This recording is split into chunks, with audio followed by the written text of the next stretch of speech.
inside my thoughts, and when I start to think, oh, the Tahoe closest starts to end up on the brink.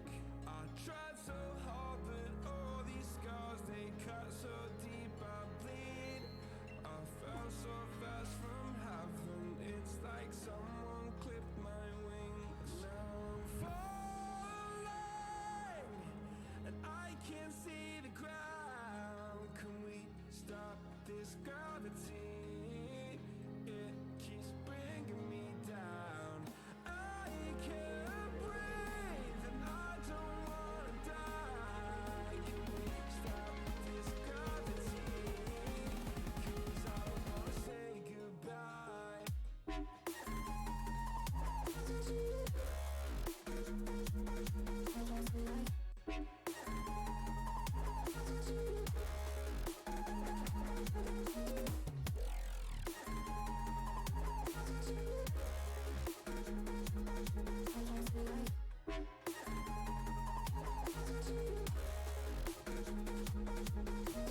I forgive the pain you gave to me so long ago.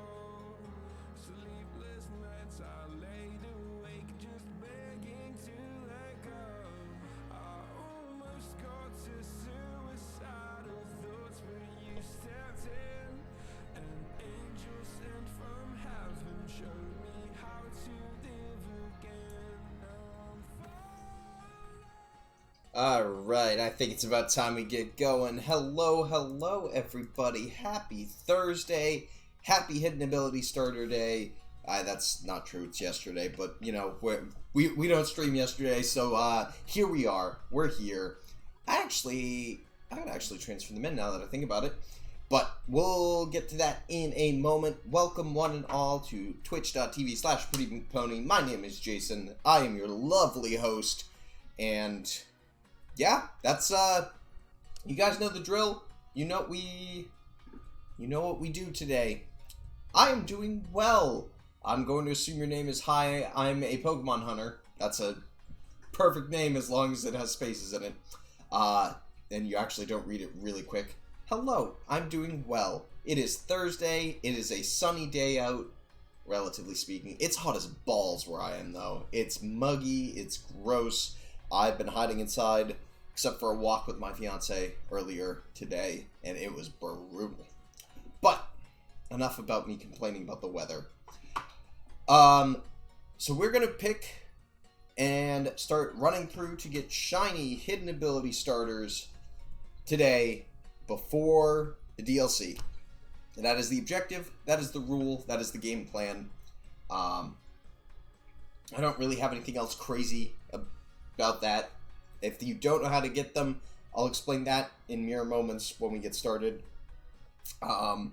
If you're looking for anything else, you know the drill, ask questions, all that good stuff. We are going to be going for about, I'm going to say a little over 3 hours, give or take. I don't have a crazy amount of time tonight, and I'm also prepping for a couple other things that I have to do today as well, so I don't want to go too late. But either way, that's the plan. Saturday, we are back playing, I think we're playing Minecraft Saturday, actually. I gotta check. I don't remember whether that's what got on my schedule or not. And then Sunday, as per usual, as of lately, will be Harvest Moon, minus this past weekend, because I was at a graduation party, socially distancing myself awkwardly from everyone as I was there. So, that's the plan. That's the drill. That's what we're doing. Hopefully no questions. Once we get started, I will get the music back on, just so you guys have something more enjoyable as I'm talking to listen to, because my voice is shrill. Alright, so, first up, most importantly, let me flop over here. I'm going to have to make a couple of updates to the graphics, and I'm actually going to have to check the polls. If you didn't go vote in one of my polls, go check my Twitter, go check my Instagram, pick one of the two. Tell me who you want me to shiny hunt first, because I first got to go put them in the game, so you got about 2 minutes, 2 more minutes before I'll be taking a head count total of all the votes and see where we're at. Alright, so, if you guys do not know, have been living under a rock, missed all the announcements this week, Here is your PSA. There you go. It's coming at you live. To get your hidden ability starters, the first thing you have to do is open up Pokemon Home.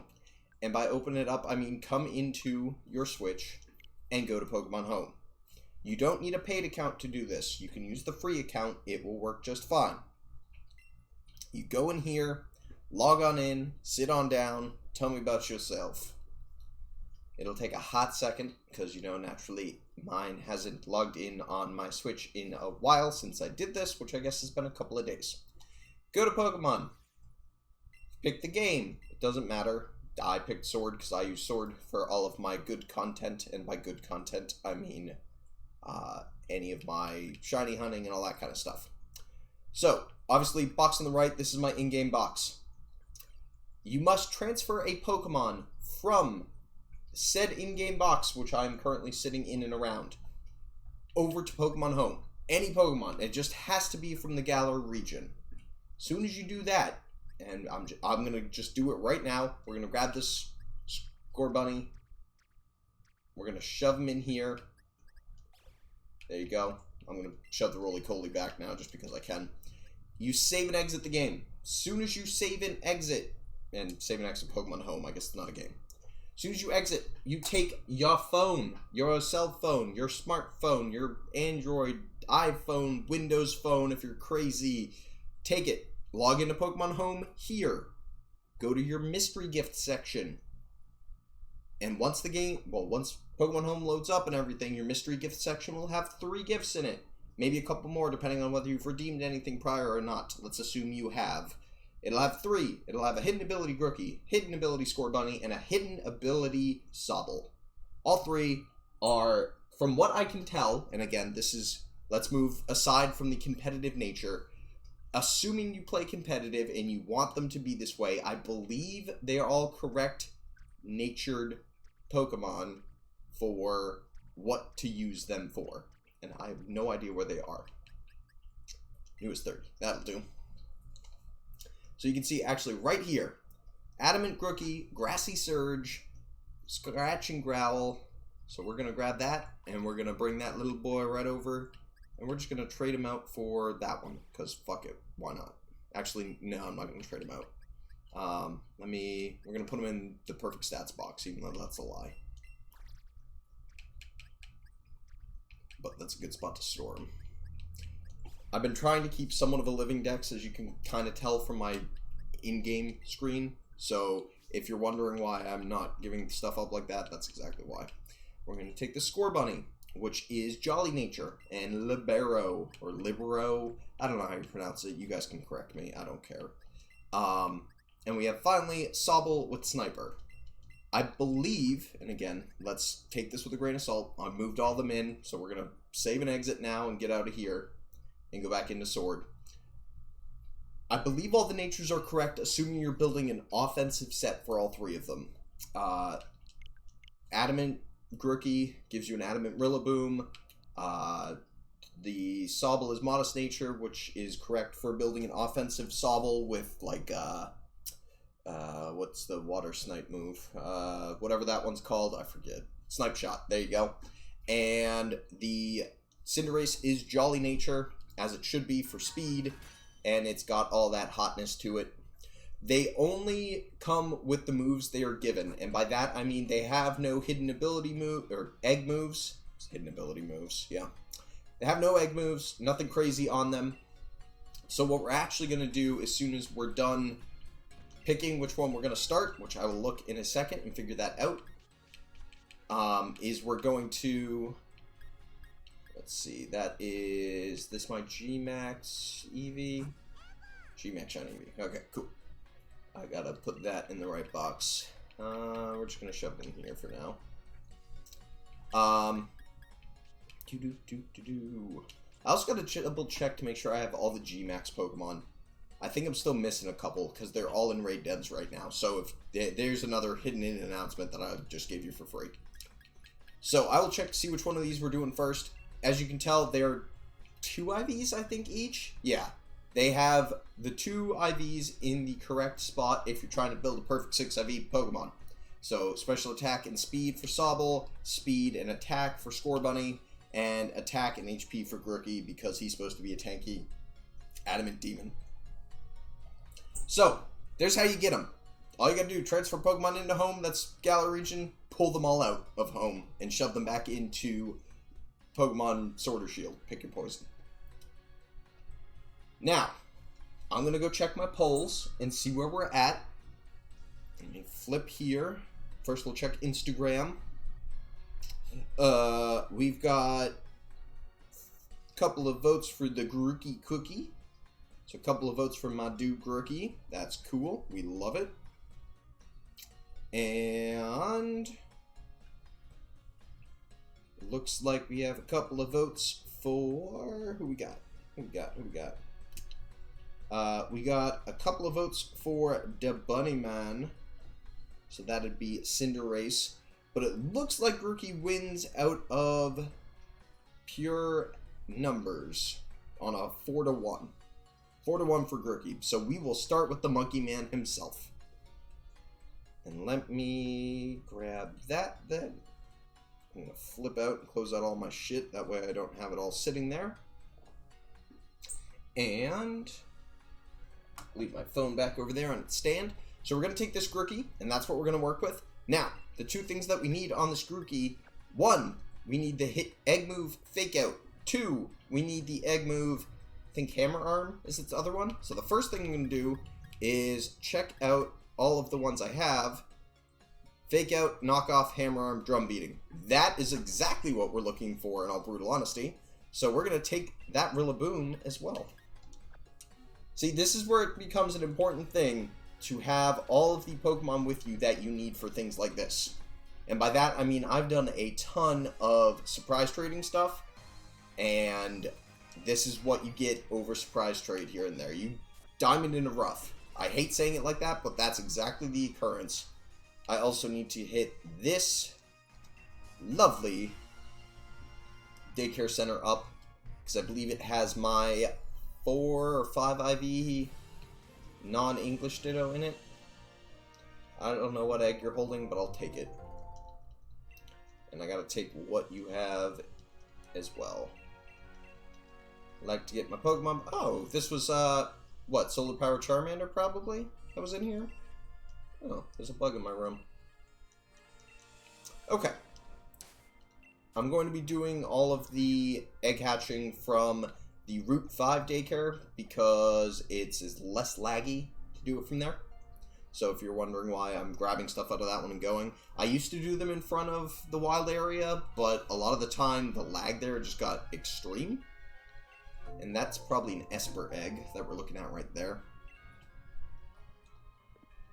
Yep, well, whatever. It's fine. Take the Pokemon back.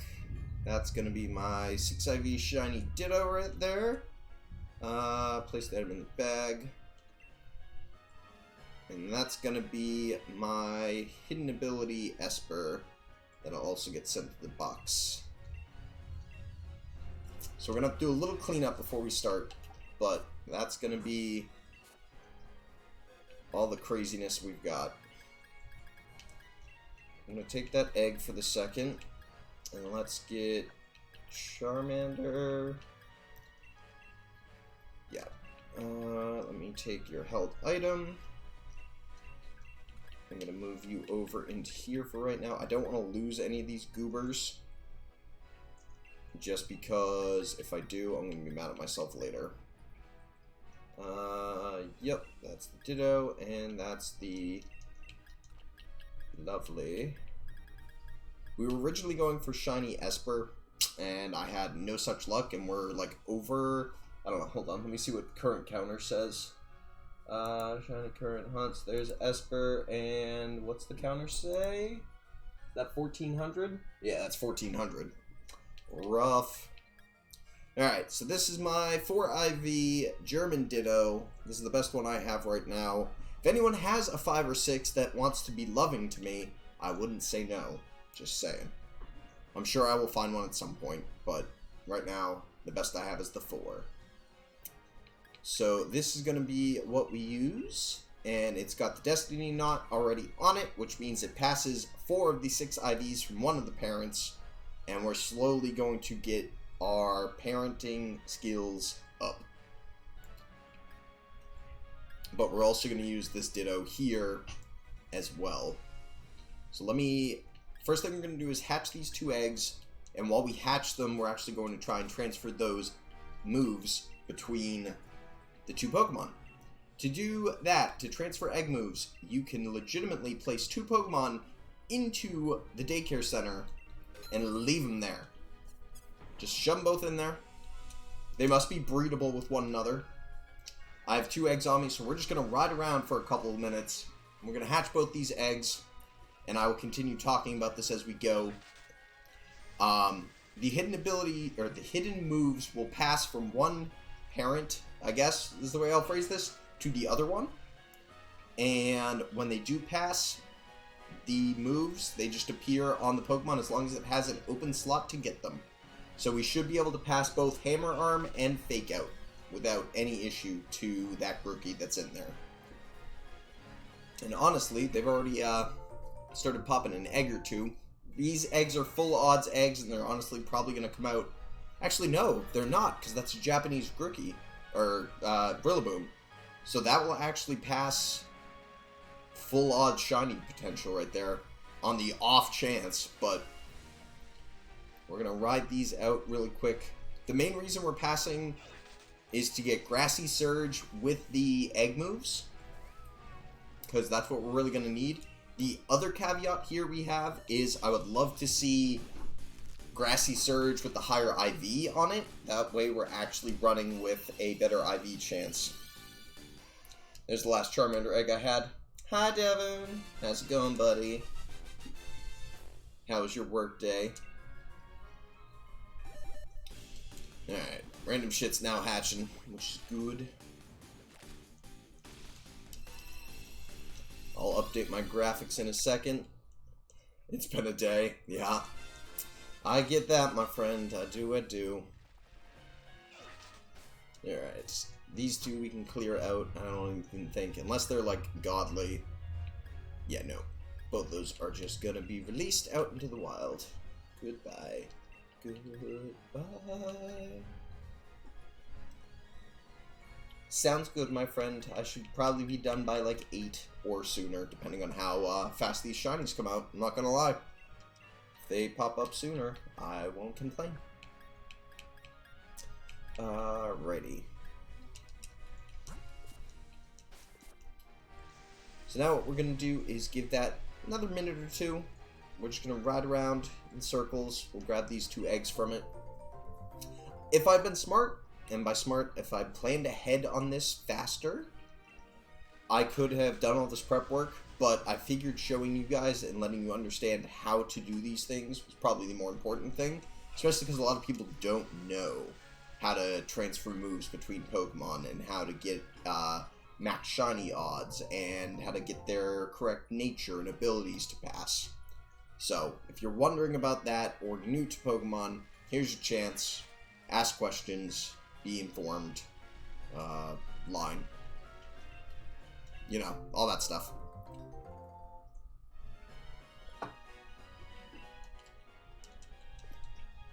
Alright.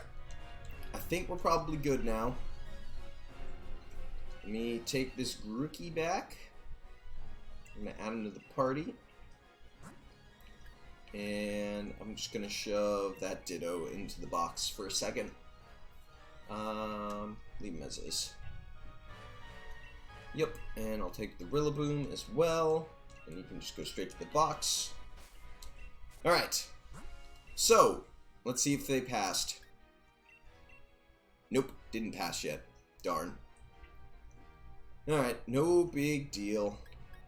We will get them to pass their moves. Let's see. Is there anything else I can do? Oh, the kids might also have them because they bred. That's another good option. Let me hatch these 3 eggs and see whether they actually pass the egg moves first. It's stupid to do it this way, but there's a chance they'll have A, higher IVs, and B, pass the egg moves, and Hell, there's a small chance that they be shiny, and I'm not going to complain about it. I would go straight into the next one if that was the case. There's our first Grookey. Look at that little adorable monkey, man. Let's see whether it passed the egg moves. That's the standard one. This is the one we hatched. Fake Out and Hammer Arm did get passed. Did we need Knockoff to be passed? Let me check. I don't remember whether it gets Knockoff out the bat or not. Sword and Shield decks. I'm using Cerebi.net in case any of you guys go, oh, what are you using to get the info? Get at it. Does Grookey get Knockoff, or is that an egg pass?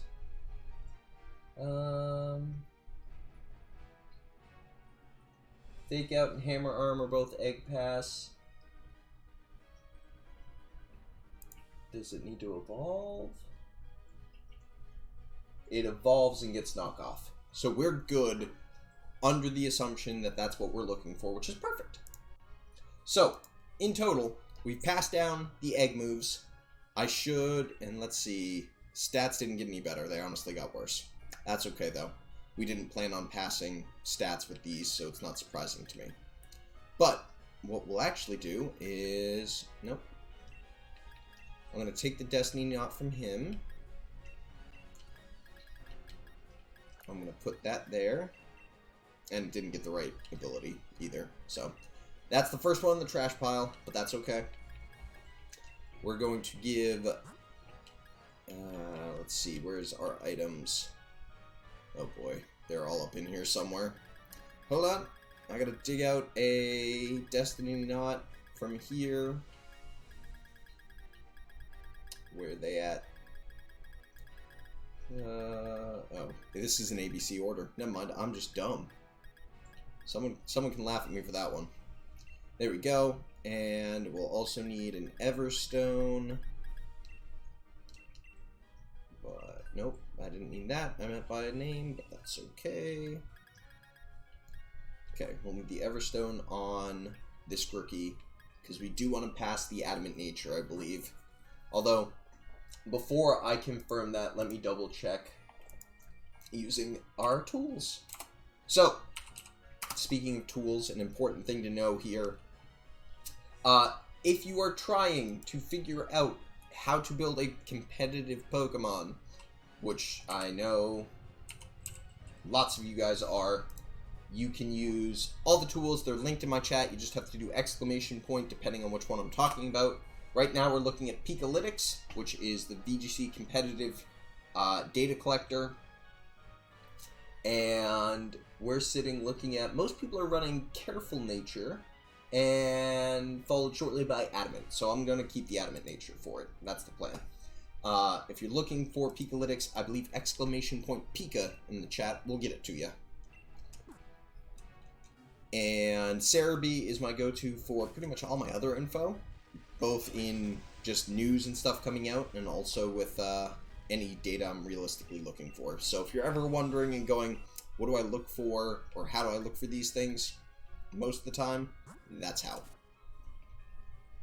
So we're going to give both these back. We're going to hatch a couple more eggs from those guys, which they should pass down both egg moves, and also then pass the ability, and hopefully some better IVs. And then once we get that done, we'll be flopping over to use this Ditto right here in the party. And the Destiny Knot will go on him. That way we'll at minimum get 4 perfect IVs, hopefully more, not positive. Again, welcome to foreign Dittos. If you don't have a perfect one, you don't have a perfect one. And then we'll just be shiny hunting away. I'm also going to keep my eye on raids as they sort of pass by on the left side. As I mentioned, I would like to get the couple of G-Max Pokemon I'm missing taken care of, but it's not been pressing. Alright, now I'm going to flip the music back on. That way we have some music going in the process, but flip that back.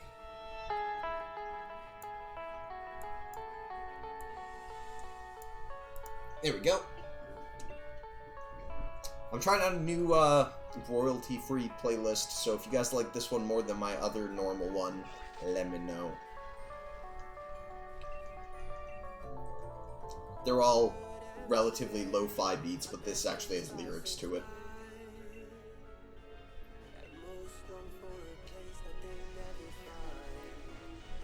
So hopefully with these eggs, we'll now be getting maybe a Grassy Surge with hidden egg, well, with egg moves and good IVs.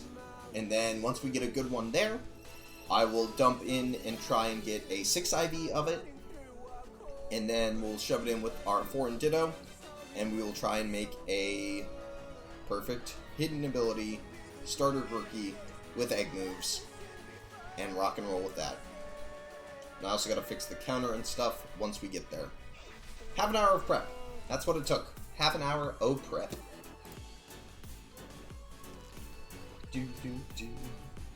Thankfully, the others are a bit easier. I have to do the same thing with Scorbunny, but at the same time, Sobble is all of his moves are non-egg moves, so he's just a straightforward done once you actually get him. I'm gonna take these 3, and we're gonna take a quick check after this.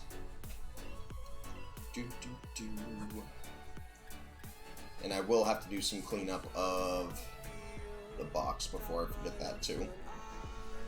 Alright, we're gonna hatch these up real quick. While I do that, I will reset my counter. I'll reset that to a nice hard 0.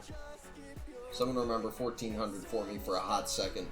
That way when I inevitably forget and don't write it on my notepad for Esper, I can cry about it later.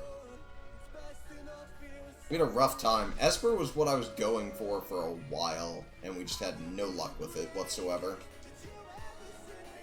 Alright, and Shiny Hunt Current. We gotta edit our lovely picture of that little boy, girl, depending.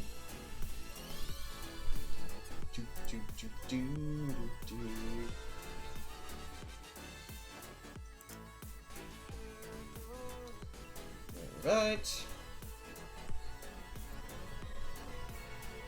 Ride this up really quick.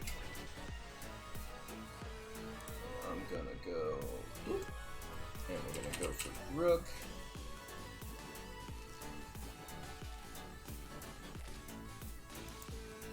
Do I not have Rookie downloaded?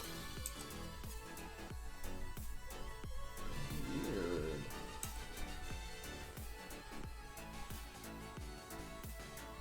Did I not pull Rookie down yet? Wow. I mean, I guess that kind of makes sense, but I didn't pull Grookey's Shiny Sprite down yet. Let me do that right now. Let's see. It's going to be under this bookmark. Alright, well that's loading. Let me grab and see how lucky we were. First off is this one. That one got Overgrow. That one's useless. Sorry, buddy. That one, Overgrow, oof. Wow, rough luck. That one did get 4 IVs though, so that's gonna be our new contender right there. We're gonna shove him right there. Oh wait, no, it can't be, cause he doesn't have hidden ability. Bah, that's rough. What I need is the hidden ability to pop, so we actually can update the parent. And if you don't understand what updating the parent is, that is when we get a parent with better individual values, or IVs as I call them, than the previous one, which lets you essentially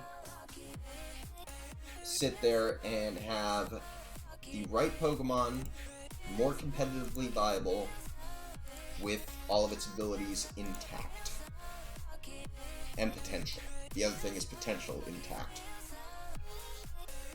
Alright, we got Grookey now. So let me pull him.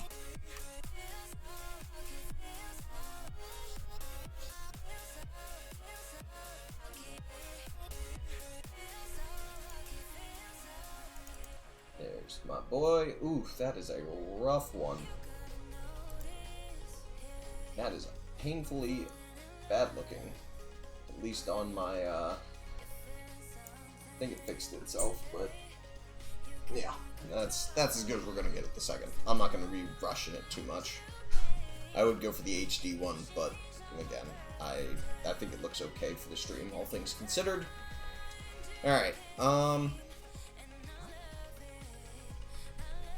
let me see how many eggs do I got in my bag right now. 2. Alright, let's hatch these 2 eggs. See if we get any luck there. If we don't, hopefully the egg moves have transferred by now. And if they have, then we shove our 6 IV Ditto in there and start cranking Grookey's out. That's going to be the plan.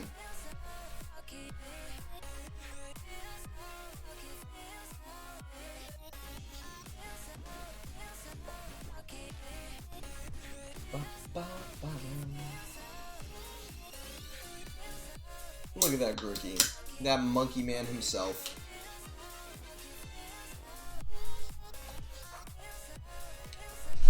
And we're gonna ride this one out. My fiance just poked her head in. She's just like, I'm going for a run, goodbye. And I was like, you're too healthy for me. Or a walk. I don't know whether she's running or not. I assume she is. Because she's a maniac. In the best way possible. I love my fiance. But we took a walk today at noon-ish for our lunch break. And I was dying. Like, I was sweating. And I looked like I just keeled over and died a little bit. It was bad. And it's not... I'm not out of shape, I should put it that way. My camera probably doesn't help make me look like I'm not out of shape because I'm hiding behind it a little. But, like, it was just molten hot, humidity disgusting today. And it ruined my ability to want to be outside. And now I have a bug in my room, too. Hopefully one of you guys saw that thing just fly in front of my face, but... Now we got all the bugs coming around, too. Par for the course. Overgrow. That one's not in the right nature. I mean, they're passing some of the, thing, but... We've had really bad luck with the, hidden abilities so far. It's a bit rough. Alright, let's check, good old parent out. And see whether we pulled those egg moves over. No, you can keep that one. I want the Grookey back, please. No, I want both of them back regardless, but... Alright, did we pass the egg moves? That's the question. No, we did not pass the egg moves. Can we not pass egg moves on them? I mean, I'd suppose that'd be an entire possibility. Hold on. Let me see if their egg move locked.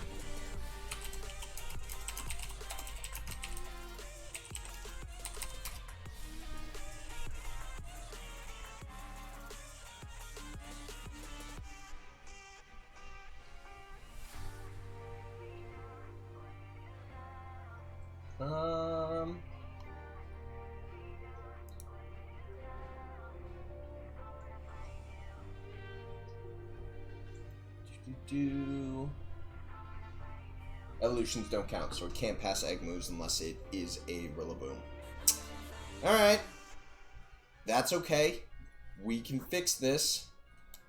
I can fix this with one of the... Fuck, I just got rid of all the eggs. God! Alright.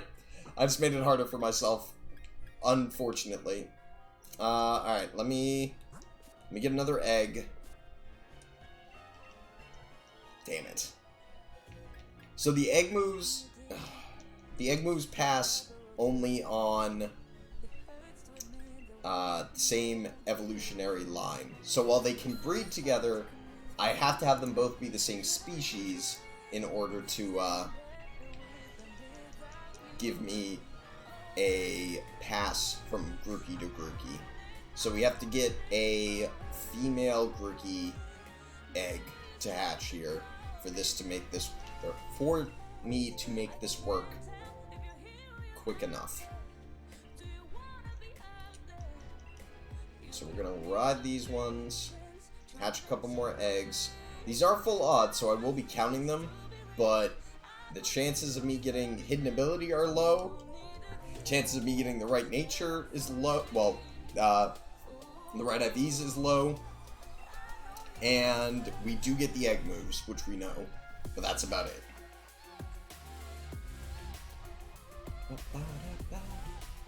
It's been a while since I've done this, as you can tell, so I'm sorry I'm already fucking everything up. I promise you there won't be a full 3 hours of this. Maybe. Maybe.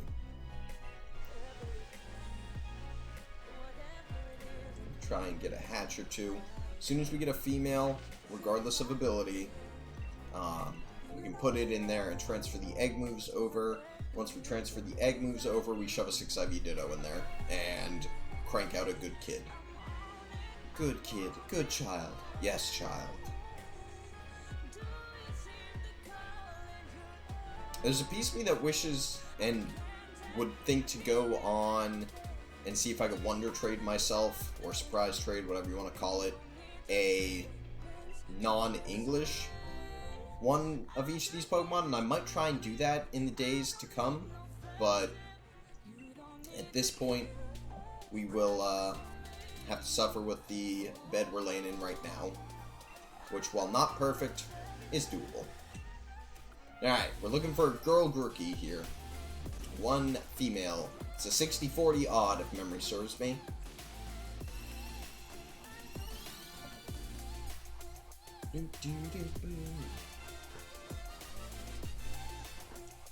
I suppose I should count that.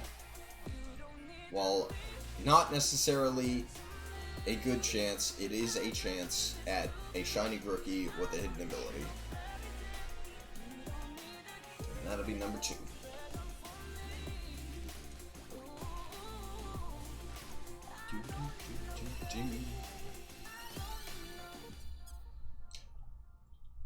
I'm going to be somewhere between a Shrilled Panic. Alright, let's check. Both males. Did we pass hidden ability? No. Pass better stats. Not hidden ability though. Before I forget, I'm going to do one other thing. I didn't get stadium rewards for the tournament last time around, so I'm going to grab them really quick. Based on my current software? What? What do you mean, based on my current software? What? Am I connected to the net? Am I dumb? Was there a patch?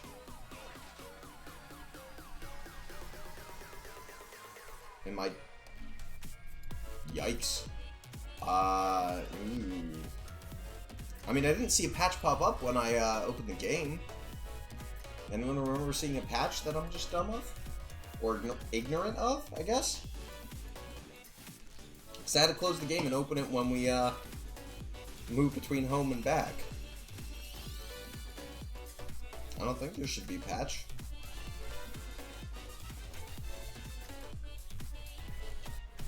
I don't suppose you're female, are you? Nope. And they're all... Man. It's gonna be a rough time. I got a bad feeling. I don't know why. I just got that bad feeling.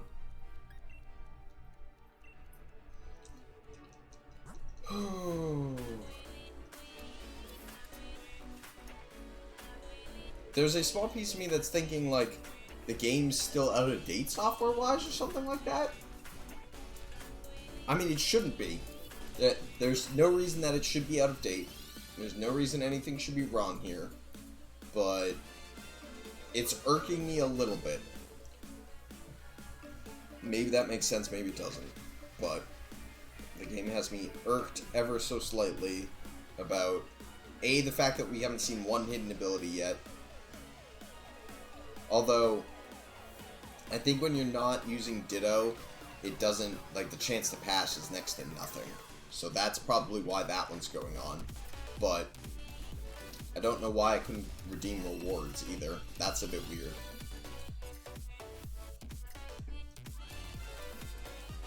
Alright, we're gonna hope one of these two is a female. Hey, we got a female. Cool. Female, right nature, some better IVs too. Nice. Okay. Now what we're gonna do is try and fix a couple of problems. I would like my Pokemon back. I would like the Rillaboom, please.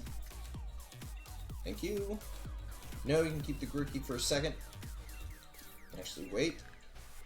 Don't move, person. I'm gonna take the Destiny Knot away from you.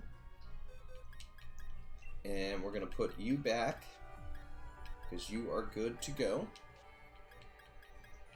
And this is our 6 IV Ditto. We're gonna need that with the Destiny Knot in but a hot minute.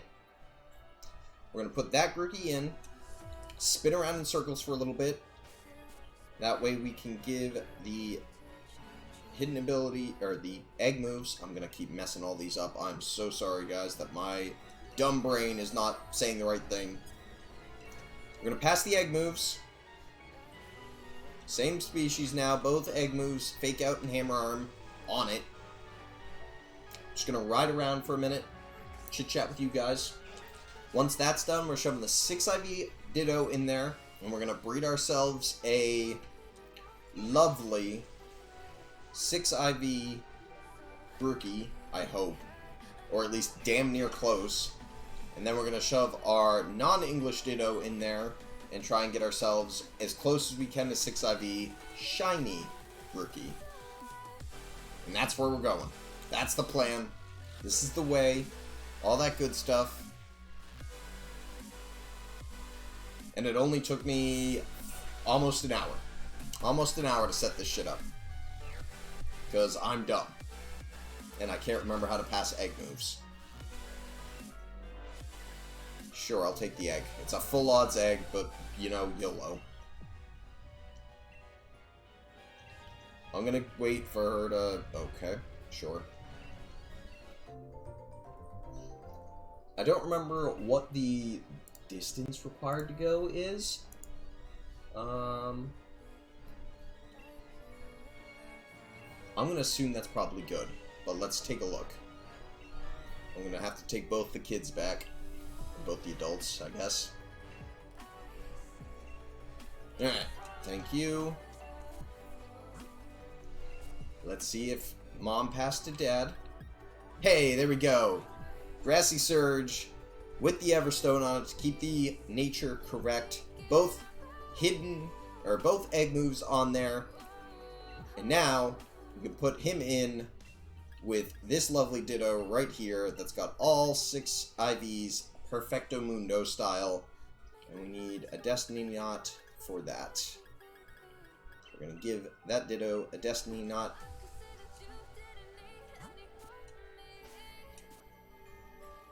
And walk up here. You're going to take these two, and we're going to try, for all the love that is holy in this world, to use these to get as close as we can to a 6 IV Grookey with its hidden ability intact.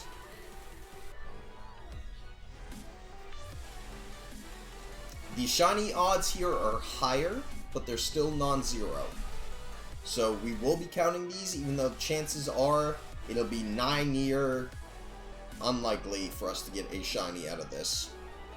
But we'll have everything in place once we get a kid with better IVs to then shove it in there with good old non-English Ditto and have full odds with a good chance at good IVs. And that's what we're hoping for. Now, a lot of you guys probably are like, well, why are you going for 6 IVs? And the answer is, right now I'm just going for 6. There's been a big, I won't call it argument, there's been a big debate on whether you want 6 IVs or you want 0 speed and 5 IVs. So I will talk through that now as we're going, just so you guys understand what sort of debate is going on in the world of Pokemon. There are two Pokemon that have the same exact speed tier, so both their base speeds, both the minimum speed they can be is 85. It is Rillaboom, the fully evolved form of Grookey, obviously. The other one is Indeedee. And Indeedee female right now is the main Pokemon that is used to set up Psychic Terrain. Now, as I'm sure you'll probably guess, how do you beat the setup of Terrain? Same way you beat the setup of Weather. If the Pokemon is faster, it goes first for ability. So my Pelipper, who has next to no speed, he's not built to be fast, he sets Drizzle, his ability to set up the rain, after the T-Tars of the world, the Tyrannitars, set up their Sandstorm. So if you ever want to try and outsmart people, the answer really becomes, how do you set your terrain, how do you set your weather after... Tick the counter twice, because I know we got two more in there. How do you set last? If you're trying to build a weather team, you want to be the last one to set weather, which means your weather setter should be slow. Yeah, both those were the last... These are the last two shitty eggs. I'll put it that way. We should now have good eggs. Should. Keyword should.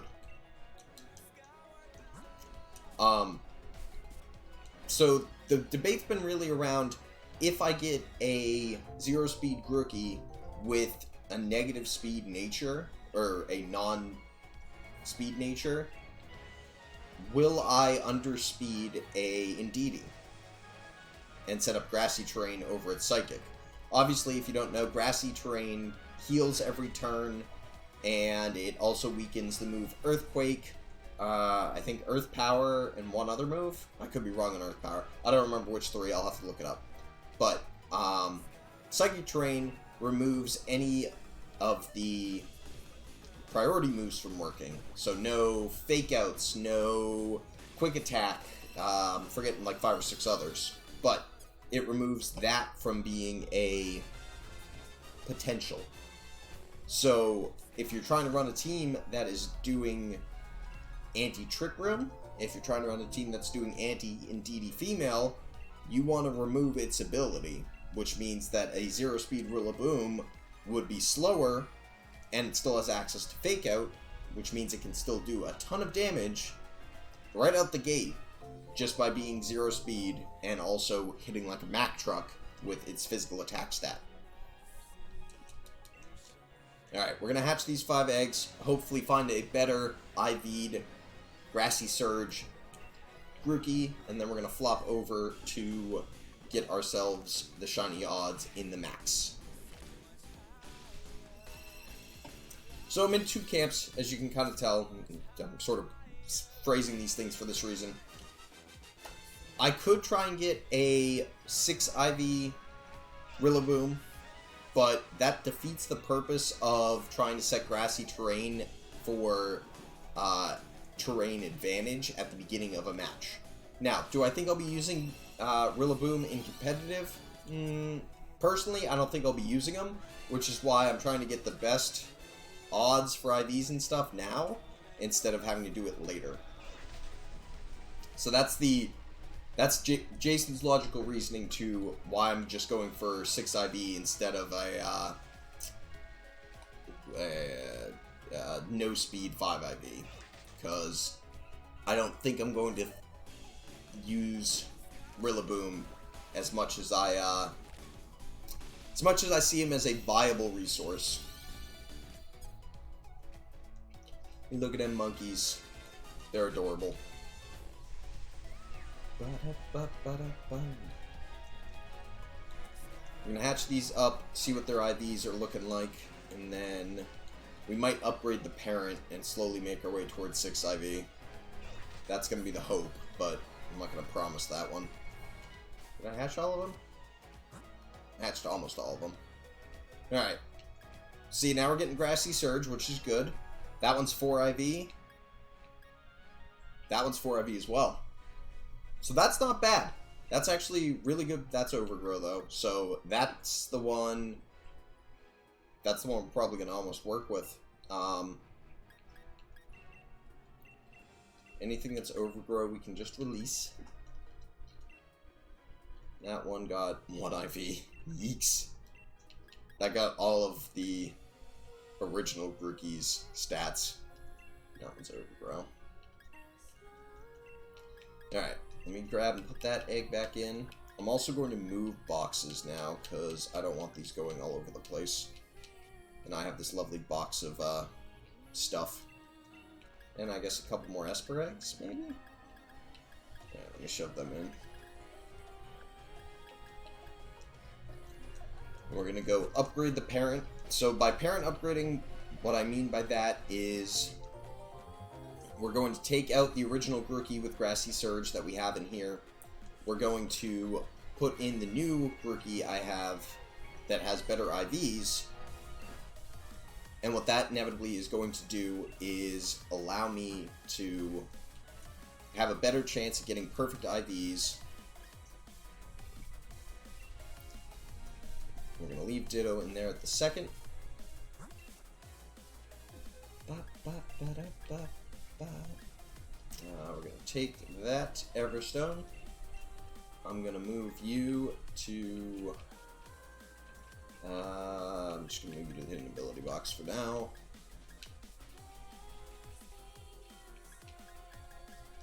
We're going to give you a Everstone.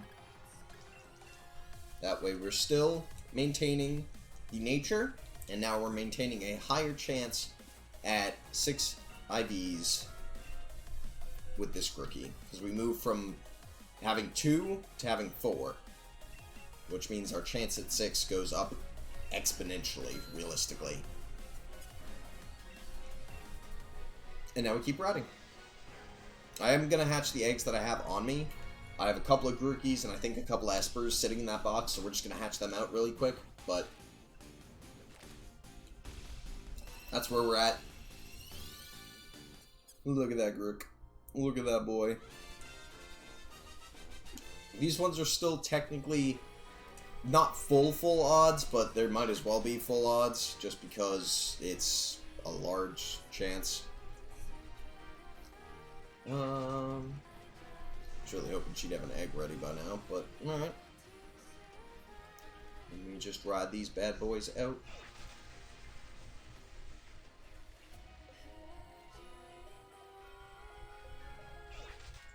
You know, I like eggs, just saying. Hey, there's an egg. Come on, give me a second one. Hatch something. I don't care what. Just anything. I don't know whether I have it up on my command yet. I gotta look. Let me do this. Oh, I did actually have a slot open too. I guess that makes sense. Wrong ability anyway.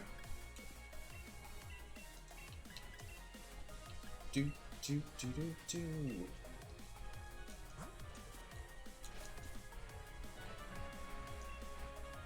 We're going to be filling the box up as well, so don't be surprised that if I run back and continuously grab eggs. The main reason for that is it's faster to hatch 5 and just grab the next set of 5 instead of going through hatching 1, grabbing 1, hatching 1, grabbing 1 like I have to do originally. But it took me a while to prove out this method, and I finally got to the point where I have proved that for 100 eggs, if you do prep work of, I think it's like 10 minutes of prep work to get the 100 eggs in your box, it is faster to hatch a full set of 5 and move to the next set than it is to continuously hatch 1, catch 1, or take 1, hatch 1, take 1. The system works better on you hatching 5 in a row. But you obviously can't do any of the prep work here or do any of the work in making the Pokemon ready. You have to have everything ready to go and then begin to grab eggs en masse. So that's the reason why you're seeing the slower method today, because I actually have to go through the process of getting all the eggs ready and sort of going from there. That one's 4 IVs. That's not too bad. You're also going to see, I'm going to save a box of Grookey's for surprise trading away. Maybe we'll do that towards the end of the stream tonight if all goes well. If we get the shiny, what I'm going to do is I'm going to trade away any and all of the eggs, or, well, not just the eggs, but all of the Grookey's that I have left. So if you're in the mood to get a hidden ability Grookey and you don't want to use Pokemon Home, I will say no judgment, I suppose, but you can easily come grab one from lovely old Jason towards the end of the stream if you need.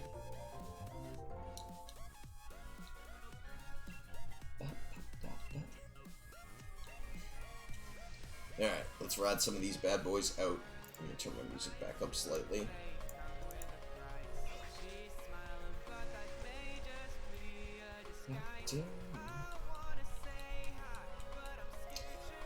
Alright, now that I've got myself in a reasonable slot of life, I will call it. At least that's what I'm going with. A lot of big Pokemon news came out, if you've been living under a rock, related to all of the loveliness that is the DLC, which is due out on the 17th. There's your first big announcement thing, in case you've been living under the rock. The DLC is due out June 17th. June 17th. That is a Wednesday. I think it's 2 weeks from today, actually. 14 days? Am I wrong? Am I wrong? I might be right. 2 weeks from yesterday, because it's Thursday and Jason can't remember what day of the week it is. So, get ready for the DLC. Now, there's a bunch of stuff you can do to get ready. I say, relatively speaking. I'm going to give you guys the highlights of the trailer that came out in a second, but if you're wondering what to do to get ready for the DLC, we can talk through some things. There's nothing required to do. Make note, you don't have to do anything here. It's more, and I loved, I think it was Austin John that put out a video about it yesterday or today. I don't remember when. But he just gave a list of fun things you can do if you want to get ready for the game when the DLC drops. So we'll go through that once I'm done talking through all of the, I guess it's announcement stuff, all of the trailer and related info. Hey, that's 5 IV, that's almost perfect. Oof, that's no good speed, or no good HP. If that was no good speed, I'd be the happiest person on the planet. That might be the one we use, though.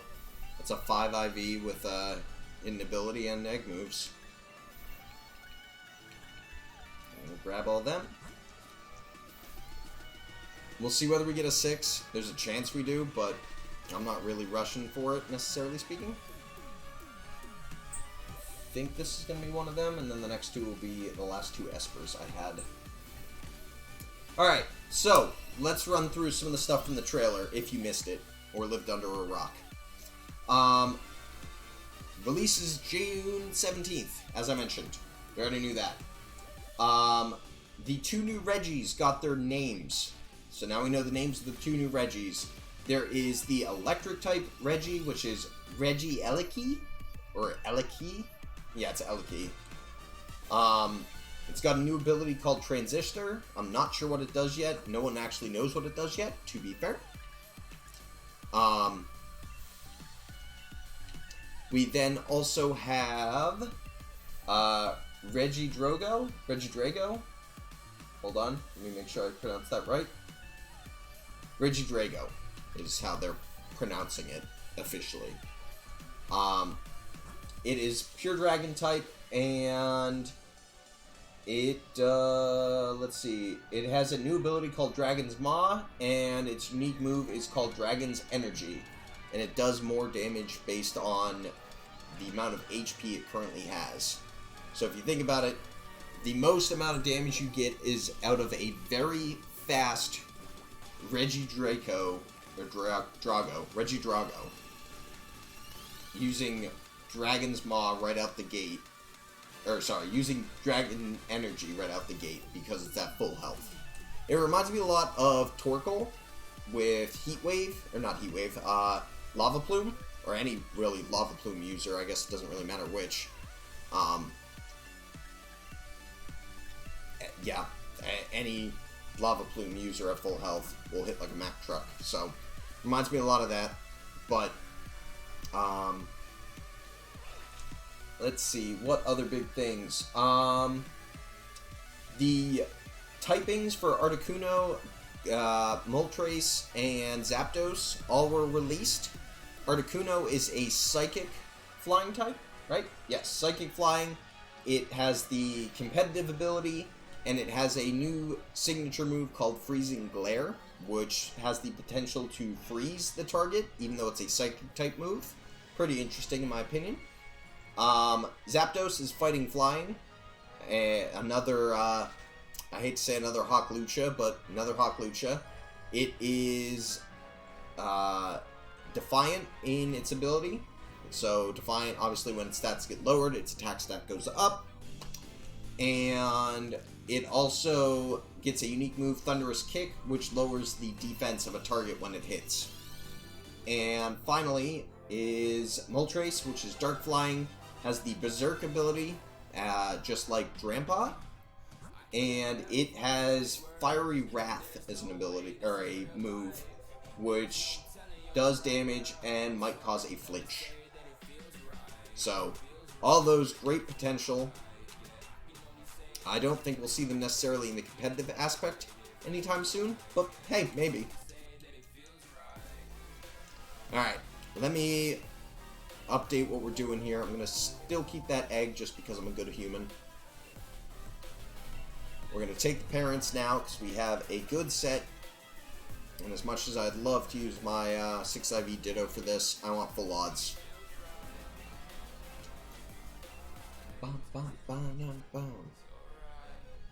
So we're going to take this 5IV Grookey with its egg moves and its hidden ability. We're going to take the held item off of this one and move it to this one. And we're going to put this one in the box for right now. I need to find the box where I had my people. There we go. And there is my German Ditto. I'm going to grab that. And I'm going to stick that Ditto right there for the time being. Just so I don't lose track of my boy. Now we're going to slide all the way back to box 17, where we began this goodness. And we're going to give this Ditto a Destiny Knot as well. And now we have the high chance at least 5 IVs, well, at least 4, with the right nature and egg moves on Rilla or on Grookey. And now we are purely in shiny hunting mode with these two right here. That's all it takes. It only took me an hour and 15 minutes to get fully ready for this. Hour and 10, actually. I lied. Now we just hatch eggs. Let's see. What else we got going on? Galarian Slowbro was shown. If you haven't seen Galarian Slowbro, it reminds me of a very fat, Wild Wild West looking Pokemon. It's got the Cloyster or Shelder on its arm, so it has like one. It's got the Mega Man arm cannon, and it's poison purple is the way I'd phrase it. It gets a ability called Quick Draw. No details on that. And its signature move is Shell Sidearm, as we kind of heard from the leak in Pokemon Home. And what the leak actually gave us was it poisons the opponent and does physical or special damage based on which is higher. So you could build a physically or specially offensive Slowbro, and that move will work for whichever side you decide to go for. It is an omni-powerful move. just depending on what hits harder.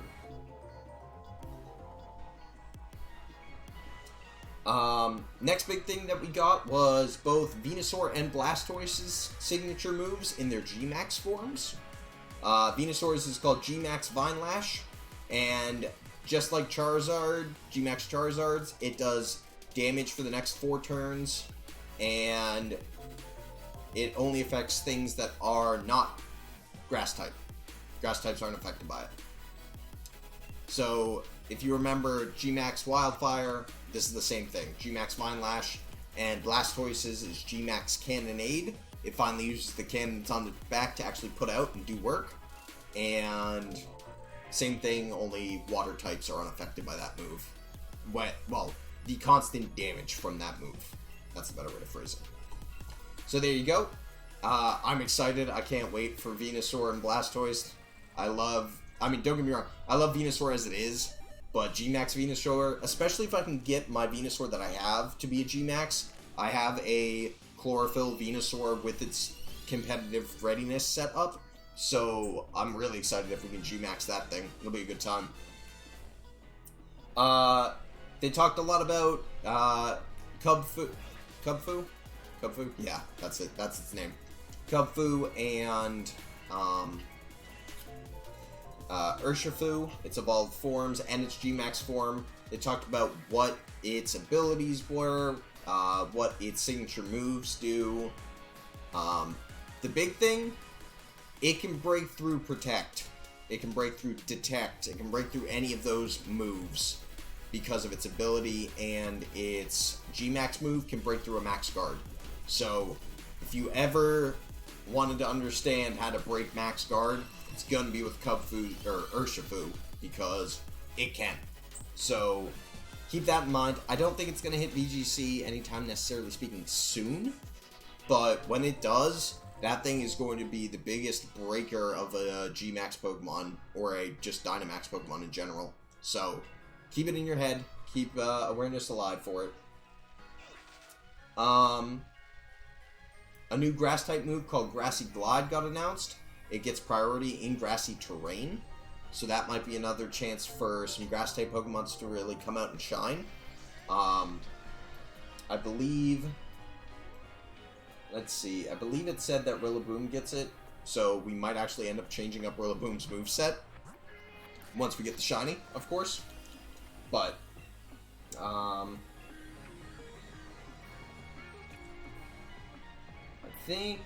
think that's about it. The Dynamax Soup, or Max Soup, whatever they called it, that's the other big thing that got announced, which essentially says... Let me turn my music down a little to blow my eardrums out. The Max Soup lets your Pokemon go from just a Dynamax to a Gigantamax, if it can. They didn't announce whether it's for any and all Pokemon that have a Gigantamax yet, but most people are theorizing at this point that any Pokemon with the ability to Gigantamax should be able to use that to Gigantamax future case. Not confirmed, again, just educated rumor mill. Most people are saying that's going to be the case. So, if you're debating it, or debating whether that's worth it, maybe it is, maybe it isn't. I don't know. I'm not your god here. So yeah, that's DLC 1. Obviously a bunch of new Pokemon coming out for it too, which is great. Well, new being older Pokemon. There's also a good amount of speculation on new Pokemon actually showing up. So, my comment is, get excited for the DLC. This is the first time Pokemon's really had, like, actual DLC versus just a remake of the game in, you know, the fashion of the 3s. So, red, blue, then yellow. This is the first time they haven't gone with the standard blank, blank, and then blank of them together. So, I'm excited for it.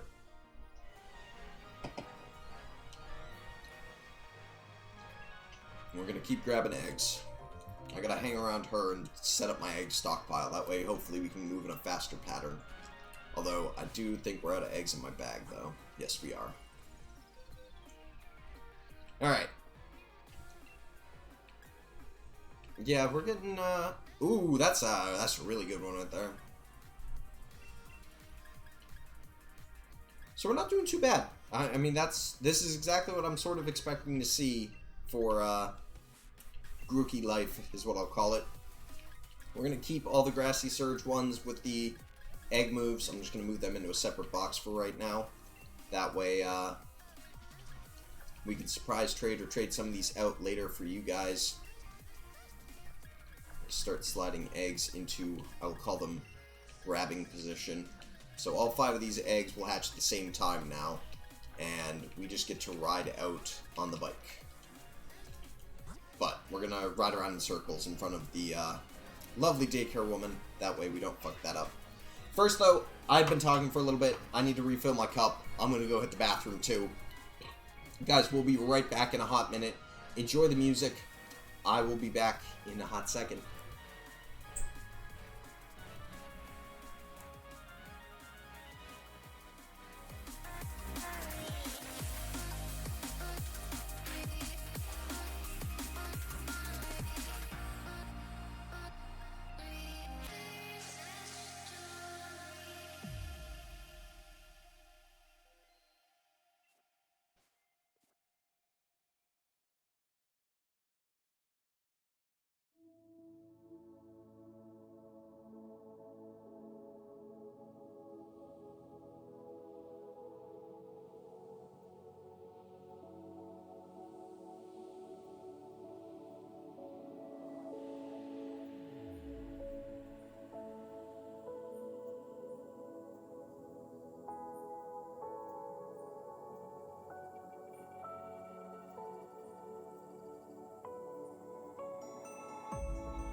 Alright, we good.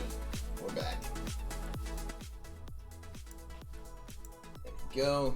Music back in a good spot.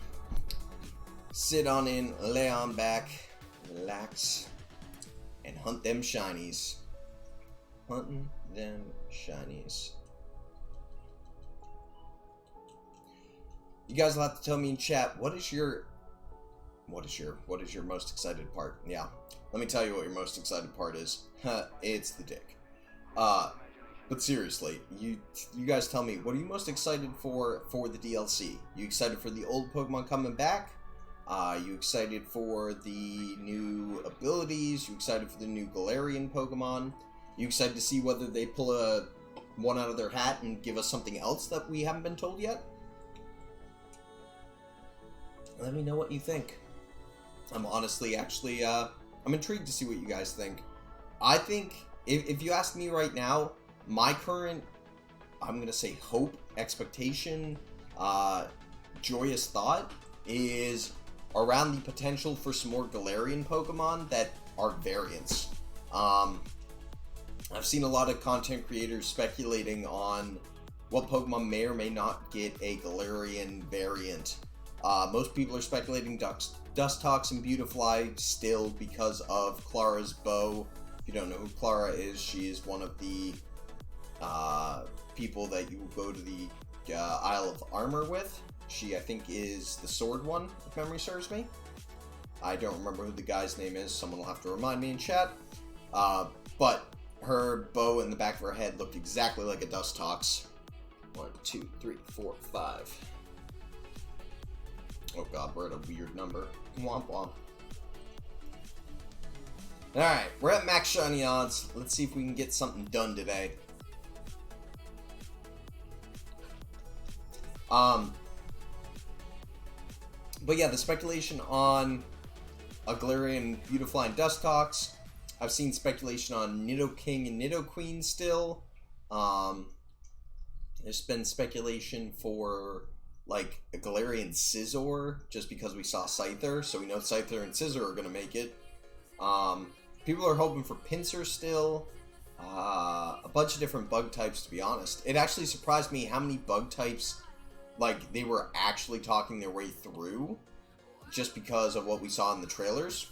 Tauros is in there, so while we aren't going to get a Galarian Tauros, in my opinion, same thing with, like, Bouffalant and those ones, there's still, like, great potential to maybe have evolutionary lines in the Galar region, too. So, again, I can't prove any of this, it's all speculation, but I could definitely see having some real potential come from what Galarian variants will show up in the Galar region. So I'm excited for it. I really am. Alright. I think that's our batch of 5 right there. Yep. I don't think I have 5 yet. So we're going to ride these ones for a minute and try and get some eggs. Hi, honey. Hi, Mom. Did you have a good run? Yeah. It's so hot out.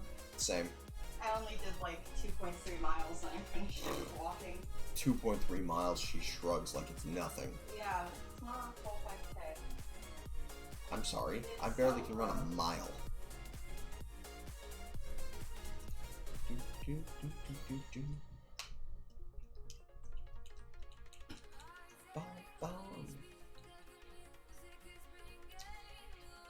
Alright, hold on, that's the options menu. Wow, all males. Grassy, grassy, grassy, grassy, grassy, all grassy surge. That one got crapped on, we're just gonna let that one go. Poor guy. Oh, that one's a 9-year perfect. 9-year perfect 5 IV. And the only downside is it's the one bottle cap would fix that boy right there. One bottle cap and he'd be golden. Not actually, of course, but you get the point. We're gonna move them into that box. I gotta get some more eggs. I gotta get them eggies. They're not hatching really fast. Or showing up really fast, I guess is the way I'll phrase it. This is why I like prepping for this most of the time when I'm streaming. Because it's like, oh, I'm gonna hatch 200 eggs. And I just fill 5 boxes worth. And you've got 5, actually that'd be 150, I can do math. Each box holds 30, so it's like, okay, I now have all the eggs I need for my stream, and I can just go straight up hatching them. And you can refill the boxes while you're doing it, so as long as you get, like, again, I forget what the exact number is, I think it's 36 eggs, then you always have the stock and you never have to just go in and be like, alright, I need eggs, I'm not getting eggs fast enough. And it also depends on the Pokemon too, obviously. If you're looking for, like, Dreepy has a long hatch time, so you can usually get a whole box of 30 for what would be the equivalent of hatching like 10. But, regrettably, Groupie's hatch time, not too long. And on top of it, we also get the pleasure of having the Flame Body Chandelure that makes the hatch time, like, pretty much cut in half. On top of the Oval Charm. Is it the Oval Charm? Egg Charm? Whatever the Egg Charm is. I forget what it's called. I think it's Oval. If you don't know where to get that, I would suggest A, go look at Cerebi, if you're looking for the exact location, but it's over in and I'm gonna forget the town's name. It's over in the ice or rock type gym where Gordy or I don't remember what her name is. It's the ice type gym leader, the thick woman. I don't remember what her name is, but everybody calls her Thick with 2 C's or 3 or 5. I think it's actually like 5 C's if you want my honesty. Either way, it's the hotel that's in that area is where you can find all those items. Depending on whether you have all the Pokedex, you get the shiny charm. If you have beaten the game, you get the oval one, I believe. And then there's also one other one you get there for something. I don't remember what exactly. Alright, 26. I'm actually going to drop it back to 25. Did I? Oh, I have plus. Whoops. I'm going to hit it back to 25 just because I think I double counted before we actually started the full shiny hunting aspect of it. And I usually like to keep a round number like that just to make my life easier. So if I did do one extra, whatever. I'm not going to remember. Look at them monkey boys. Or girls. You know, whatever they come out to be. Jason doesn't care. I ain't picky.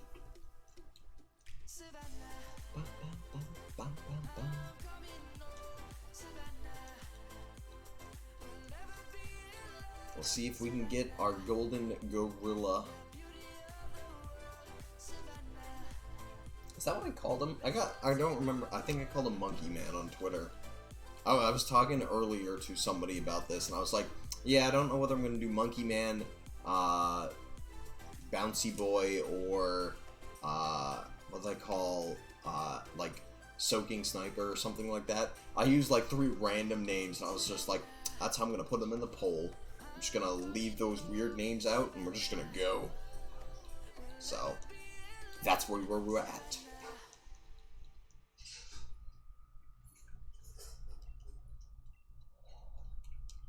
I did turn my in-game sound down a ton, so hopefully it won't be too distracting while music is playing and stuff, so don't be surprised by that one either.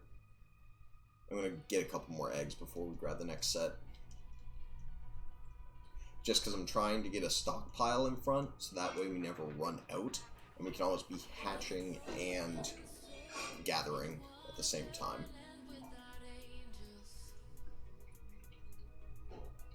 So we'll try and get what we can here.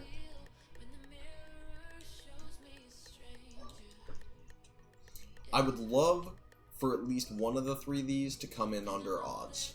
That's what I'm going to say, just as a open, there's no way anybody can influence this. It is just purely my hope, is I would love to see one of these come in under odds. If they did, phenomenal. That's all I can say to it, is phenomenal. And if they don't, you know, that's the way life's gonna be. We're gonna get all 3 of them. I'm determined before the DLC to come out to get all 3 of these Pokemon shiny with their hidden ability. If we get the shiny without the hidden ability, I'm gonna be a sad panda, is what I'm gonna be. So don't be surprised by that one either. Oof, that was a rough run right there. We got 3 overgrows, it looks like. Yeah.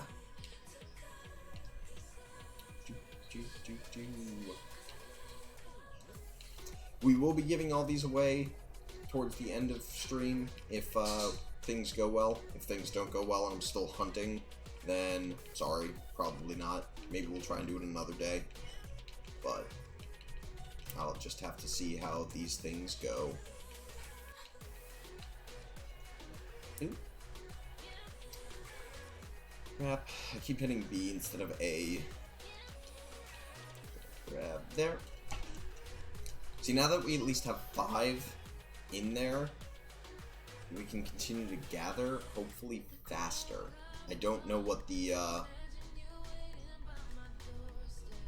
there's a hatch rate, which is anywhere from X to Y in number of steps, and or not a hatch rate, there's a breed rate, which is X to Y, and then there's a hatch rate, which is whatever number of steps it takes to hatch the Grookey.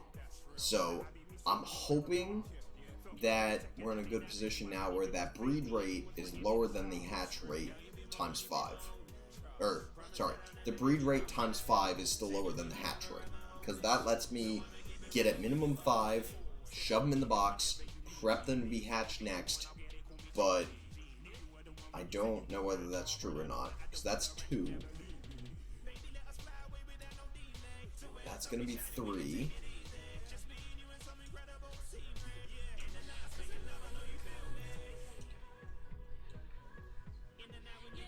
Let's see whether we can get 5. If we get 5, then we're at least on a 1-to-1 good, but I need to continue to fill a box.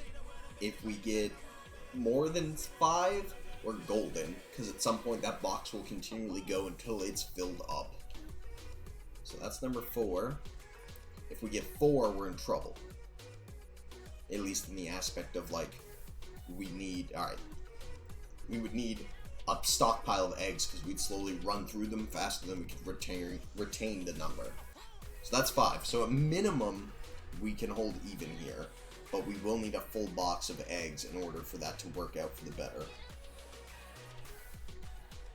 And that way we're never fully draining the whole set. Looks like 5 is the number, too. 1, 2, 3, 4, 5. 30 eggs in. I know, not a very fast process. Took us an hour and a half to get to the point where we were full on shiny hunting a Grookey now, but I'm sure like half of the other streamers right now that are streaming Pokemon content, all of us are doing, relatively speaking, the same thing. Getting the egg moves on one, getting the good IVs, and then shiny hunting.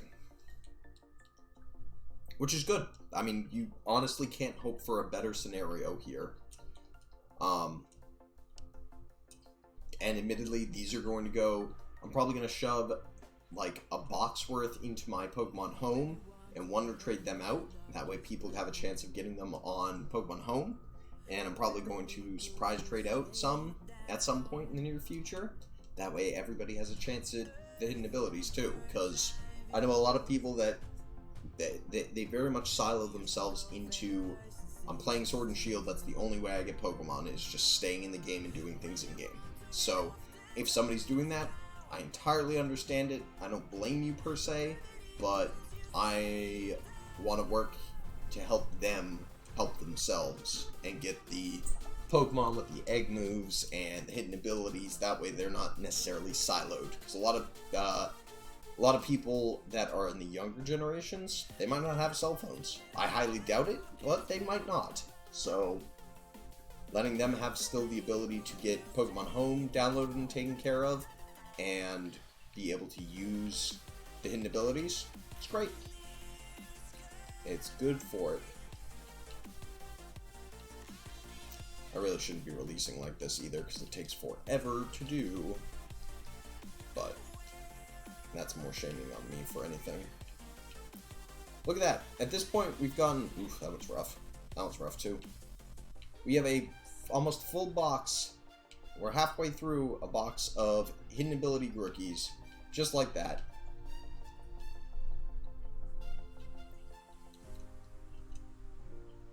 I was hoping she'd have an egg immediately when it popped out. So, we get just over 5 eggs is what it looks like here. Not a problem, just we'll have to retain that in our memory a little bit, because I'm going to have to fill that box up inevitably. So to do that, we got to make sure that while we're hatching these 5, we're probably not going to hatch another 5 right out the gate. We're going to have to fill that box a bit more. We're going to need, I think, it'll be like 20-something eggs in order to get that box to a almost full state where I feel confident in the fact that we'll have a couple of rows to deal with.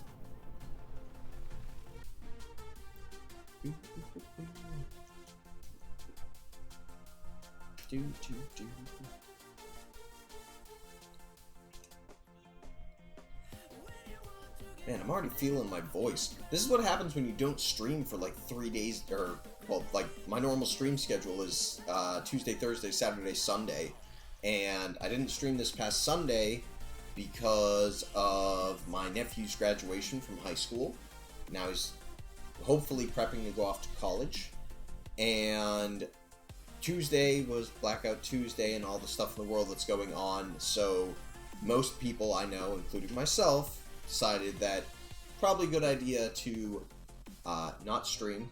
So, you know, all the goodness and promotion that comes with that, continue to do it, continue to be good to one another and everything along that lines.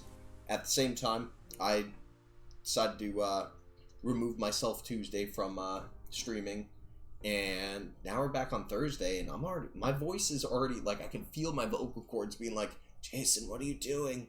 Why are you talking so much again? What happened? What happened? You felt so much better earlier. Yeah, well. 5. Next set of eggs, here we come.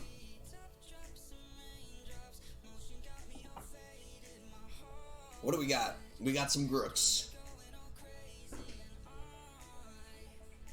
Bum, bum, ba-dum, bum, bum, bum.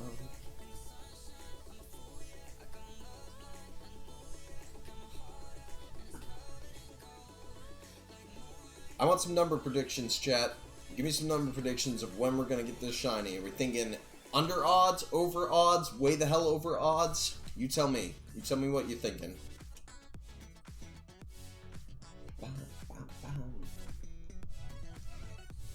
I'm hoping for under odds. I'm hoping for, even if it's just under odds, like the 500, that's fine.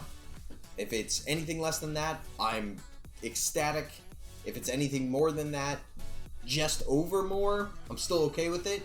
But I do not want to be 1400 deep like I was with Esper and still unlucky. That's driving me nuts. That was the reason I stopped playing Pokemon on stream for a while, was just because I couldn't stand going at it for 3 hours for 3 days a week, every week for like 3 weeks, and getting nothing to show from it.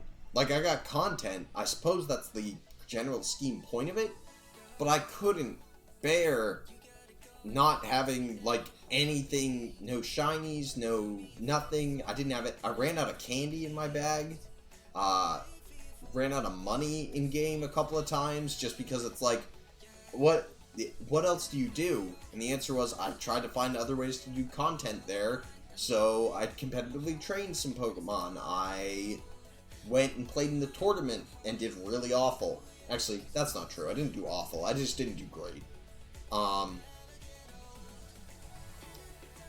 And it was stuff like that where it was just like, alright, this is survivable, this is doable, I'm okay with it, but at the same time, man, it was really a bit of a, like, blow to the head.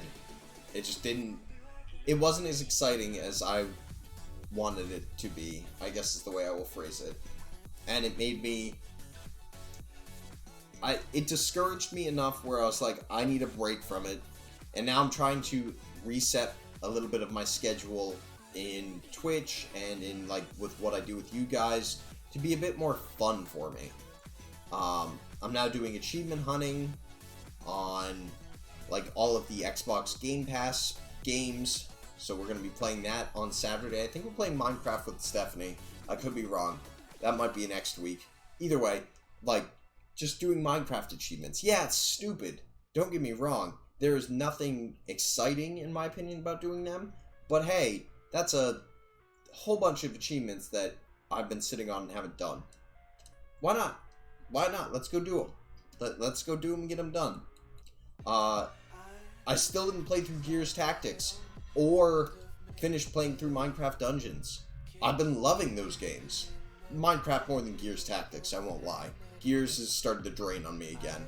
But I love them.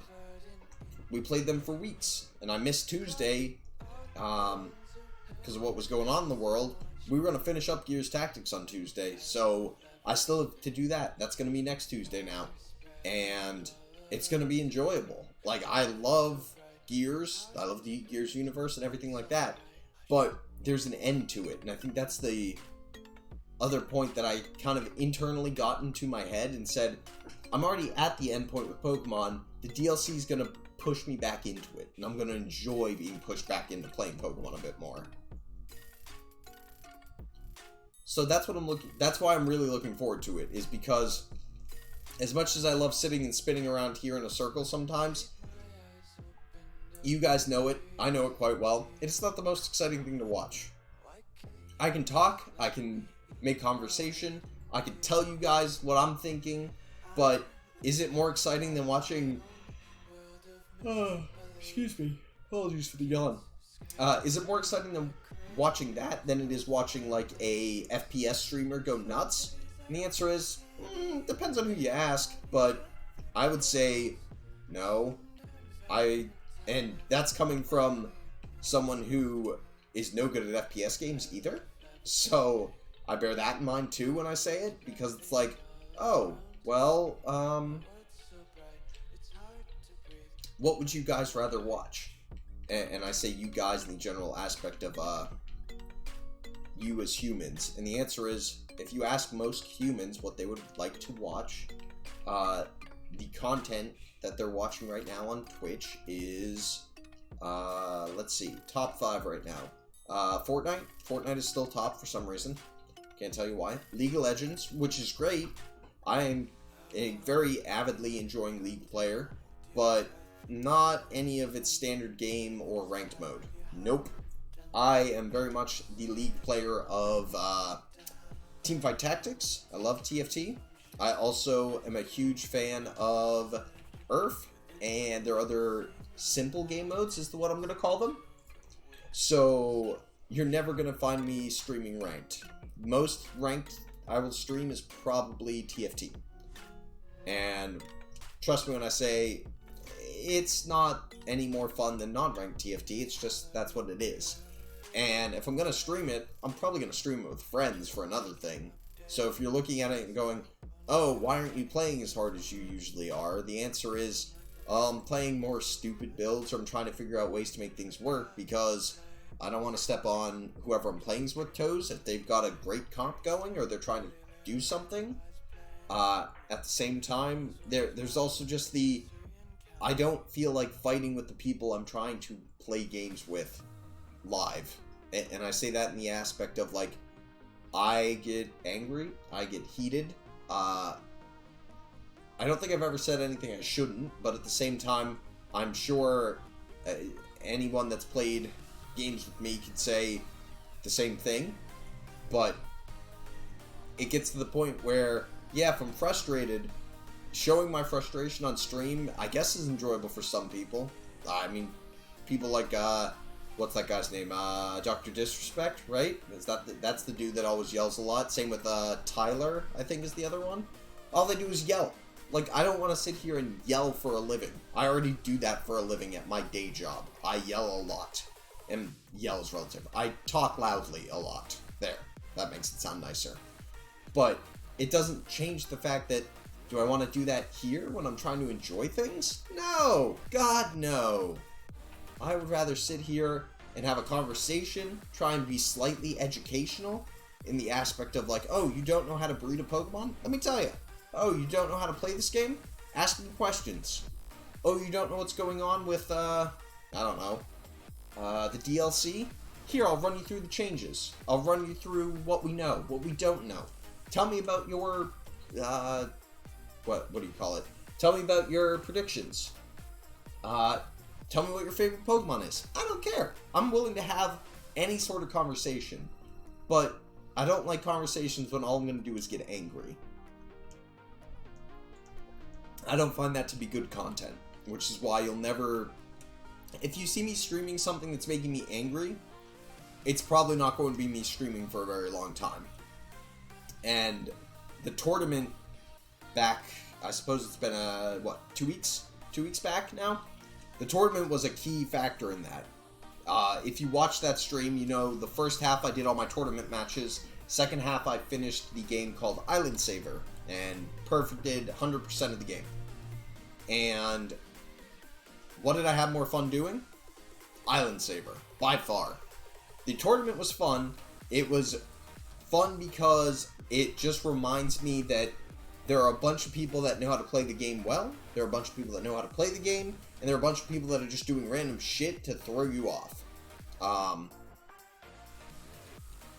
and I don't have a better way of describing it than that. If you are a VGC professional Pokemon player, and I can't say you play it by the book, you play, I call them the standard sets, and then you also have a couple tricks up your sleeve, a couple of different moves, a different option, a gambit, whatever you want to call it. But there were some of those matches where the people were just playing like assholes or like dumbasses just to do it. And I got so incredibly frustrated multiple times as I was playing through there, and it was viewable. Like, everybody that was watching me at that point was like, Jason, it's probably time to not necessarily call it a stream, buddy, but like, you're looking rough. And after about, I think the max number of matches during the day was like 30. At 20 matches in, I almost immediately just was like thrown in the towel, I'm done. And it's that part that saddens me. I can be intelligent at this game. I cannot be a god at this game, and neither nor can I be 10 steps ahead. I'm not playing chess when I play Pokemon. That's not what I'm about. I'm playing Pokemon to play and enjoy Pokemon. So, playing VGC level Pokemon was an interesting task. It's an interesting mindset to get into. You really have to be in the right mindset to do it. And I know I talked to Courtney about it back, let's see, it would have been my best friend's birthday was when I talked to Courtney about this. We were driving home from my best friend's birthday. And it was like a 3-hour drive, maybe a 4-hour drive. I don't remember exactly how long. I think it was 3. And we were on our way back, and I looked at her and I was just like, hey honey, I want to try playing Pokemon to really play competitively and maybe win, maybe do something. And she looked at me and she said, well, do you think you can do it? And I went, I don't know. There's no way I know unless I try. And we immediately were leaving like a week or two later for our wedding venue to go take a look-see at it and see and final prep. Obviously, this is prior to my wedding being canceled due to COVID, but again, just for time frame.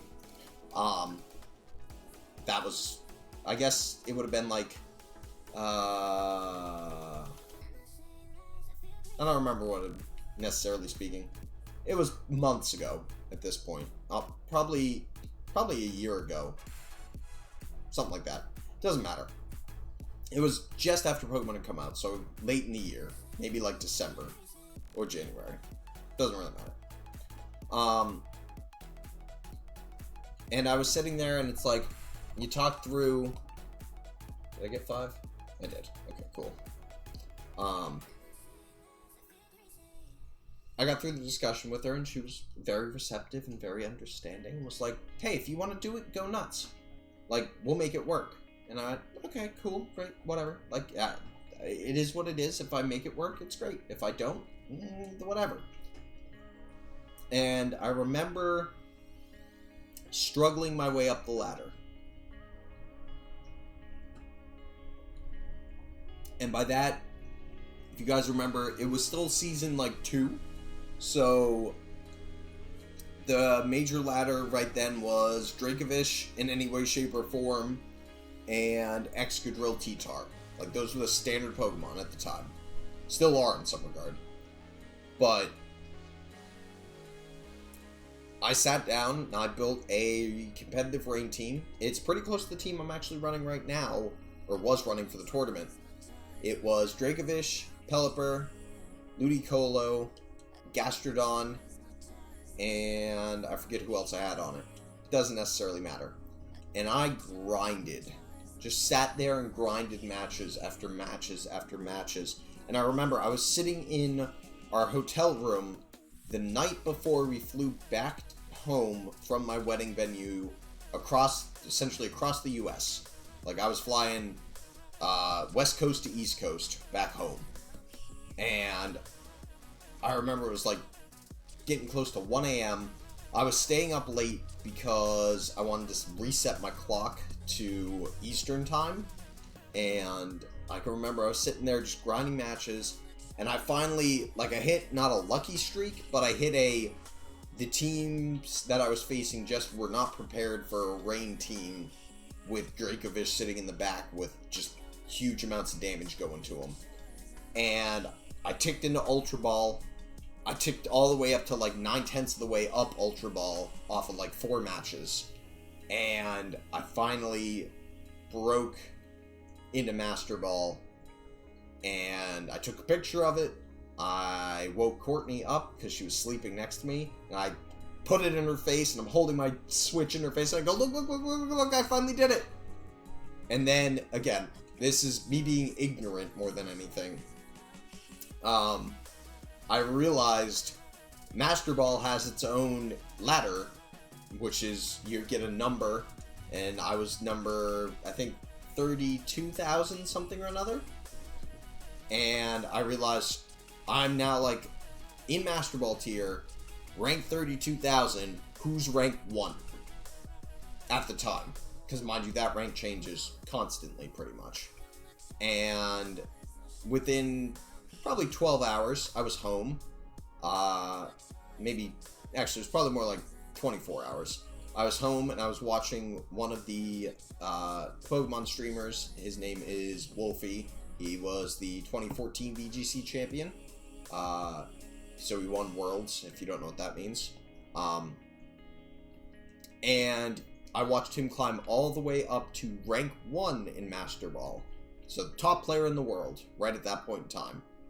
And within 10 minutes, he was all the way back down at like 200. And it was just like, I don't know whether I want to do, like, not only do I not want to do that, but I'm not going to fight my way up to the top to just sit there for a hot second and then get kicked back down 200 spots. And that went through my head. And the other side of this also was going through my head. Courtney and I were getting married, or we were going to be getting married. I can't travel to all of, like, the various tournaments that are around the United States. Mind you, again, pre-COVID, this is pre-COVID, so this is last year.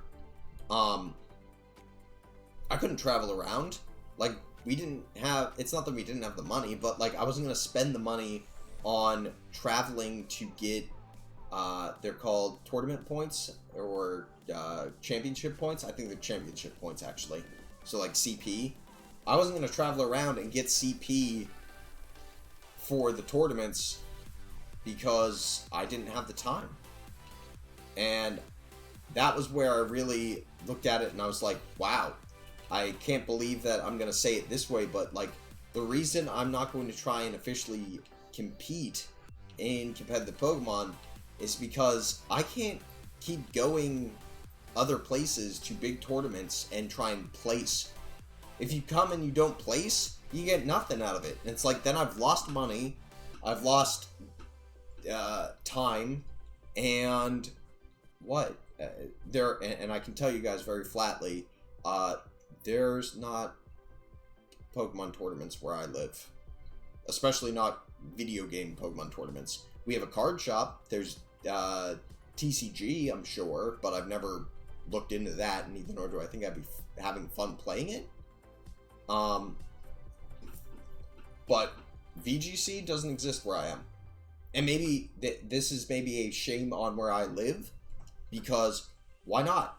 I guess that's one good question, is why doesn't it exist up where I live? And the answer is probably because we're not populated enough for it to, which is fine, no big deal. Totally understand and get where that comes from. But what's my end goal? I realistically asked myself that question maybe a week or two after Courtney and I had to postpone the wedding. And I went, well, Worlds got canceled, because this happened relatively close to the exact same time. Worlds were canceled, everybody stopped what they were doing, and, well, what are we doing? And I went, I don't think I'm having fun doing this. Like, I'd like to say I am, but I'm really not. Like, it stresses me out. My stream stress goes way up, because I feel like anytime I mispredict something, I just look like an idiot. And the answer is yes, I do. But welcome to being human. we are not all chess playing gods like Wolfie or who is it, Pokeaim. I think he goes by Joey. Or even like the mid tier, and I say mid tier, even like the high end of the mid tier, like A Drive, Dan, Aaron Zhang, even the smaller streamers. Like, I love some of the smaller streamers. I loved watching K-Cray play. She still is a phenomenal Pokemon player. She does much more shiny hunting now. In Vivid Color, there's just a bunch of various Pokemon streamers which I enjoy watching them play in tournaments, and I'd say tournaments like full 6-on-6 tournaments and not the VGC format, because I honestly don't like the way VGC makes me just have to pick the same 4 Pokemon over and over again. Like, there's varying times where I would love to say, I'm going to use, I don't know, something random and throw it into my party and use it. But that's not the way VGC works. VGC works very much on what is the best, what hits the hardest, and what is able to survive and do damage. And do it quickly because there's a timer. So that's probably the hardest part. 3, 4, 5. We're at 50. 50 eggs in, guys. 50 eggs in. Oh, 2 hours. I'm going to give myself the free one just because. And I'm going to, here you go. Here's all those Trash Panda points going nuts. I'm going to give Jason a nice, lovely posture check. Sit up. Stretch my back a little bit. Roll the shoulders, as they call it. Oh, there we go. Posture check it up. Sit straight up for once. Hope you guys like my shirt. It says, don't worry. Here, hold on. We have the shirt that says, don't worry guys, I have a plan, in a natural one. Love it. Love this shirt. Courtney got this one for me, I believe. I don't remember where exactly, but I think she got this one for me. And then she also got me one that says, it's my other blue shirt that says, like, Chaotic Evil. I don't care where the EXP comes from, because I don't. I stab everybody. One more time, one more time. Boo, boo, doo. We'll have to see how deep I can get into hatching eggs, but I don't think I'm going to break past 100 tonight. Should be a little sad, but that's okay.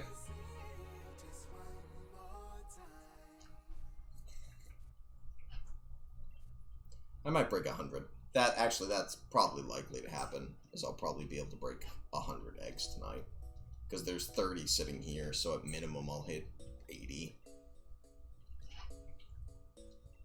And logically, so what would end up happening, in case you guys are wondering, so we've done 50, what, 40 eggs? 50 eggs total? 50. So we will start grabbing from the front end there. So as long as we get 5 eggs, we will never ruin that box of Grookies, or Grookie eggs that is, and it'll always be full. So that's the hope, is to always have a box full. So that way, if I want to just run out the box, we can do what is called a empty run, as I like to call it, where I just go through and I clear the box of its entirety out, and then we fill the box back up. And that does seem to be the fastest way to hatch eggs right now. It doesn't seem like it because you have to front load the work to get all the eggs, but as you can see, just sitting here spinning in a circle and running over to her, it doesn't take too much effort, and for the most part, I like to watch either anime or whatever YouTube series I'm watching, or catching up on certain series. I always keep them on this screen, my one over here on the left, that like my Twitch chat and stuff is up on. And then on this screen, I do exactly the same thing I am doing. I just spin around in circles and gather eggs. And it's a little boring, but when you're paying attention to the video you're watching, the anime you're currently knee-deep in, it's really nice and easy, small amount of work required. And I also do it, like, if I'm playing Teamfight Tactics, like, some nights I'll be playing Teamfight Tactics on one screen, and I'll be spinning around in others to grab eggs. Like, that's been another thing I've been doing. It's a level of multitasking that is low effort, and it's also nice because, and take tonight for instance, Courtney's currently, I think she just actually sat down because her class started, because she's doing her MBA, and she's got like another 1.5 years or 2 years, I don't remember how much, someone will tell me, or she'll tell me later, and I'll be like, whoops, I'm an idiot. But she's still knee-deep in that, so it's like, what do I do while Courtney's upstairs on one of her virtual classes, and I can't bug her? Or, what if my friends are busy one night? What if they go away for a weekend? What do I do to occupy my time? And this is where I find it to be useful, because I can occupy my time 3, 4, 5 here doing stuff that I can prep for stream, and I get the added bonus of doing something I want to off of my other screen. So that's what I do. There you go. There's insight into my off streaming days. Is a lot of the time, if I'm not prepping for what I'm currently streaming, it's a result of what am I going to be streaming and how can I set up for it.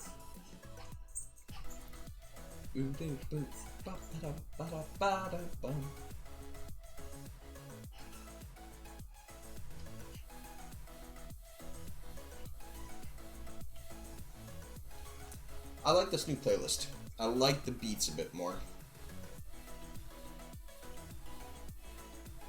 I'd like a golden rookie too, just saying. Just saying, game. No rush.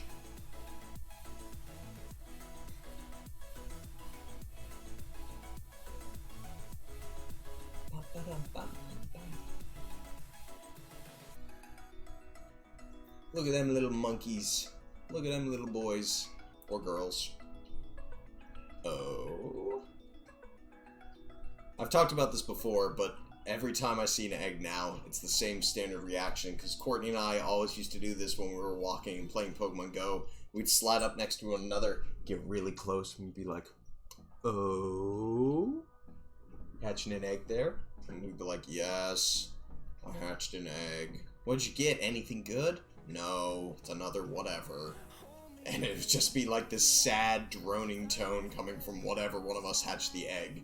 Because originally, the eggs in Pokemon Go were not great. Not even gonna pretend like they were. Hey, we filled the box finally. Cool.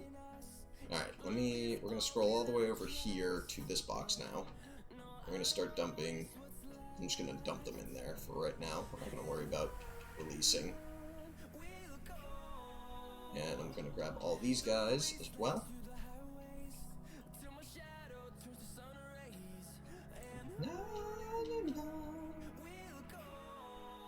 And we're gonna grab this one. So now starts the hopeful, I can't call it hopeful prep, but as long as we get more than 5 eggs, then we'll never lose that box full, and we'll have spares on the other side too.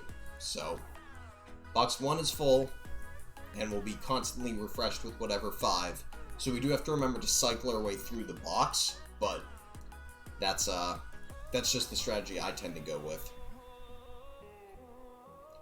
Whoa.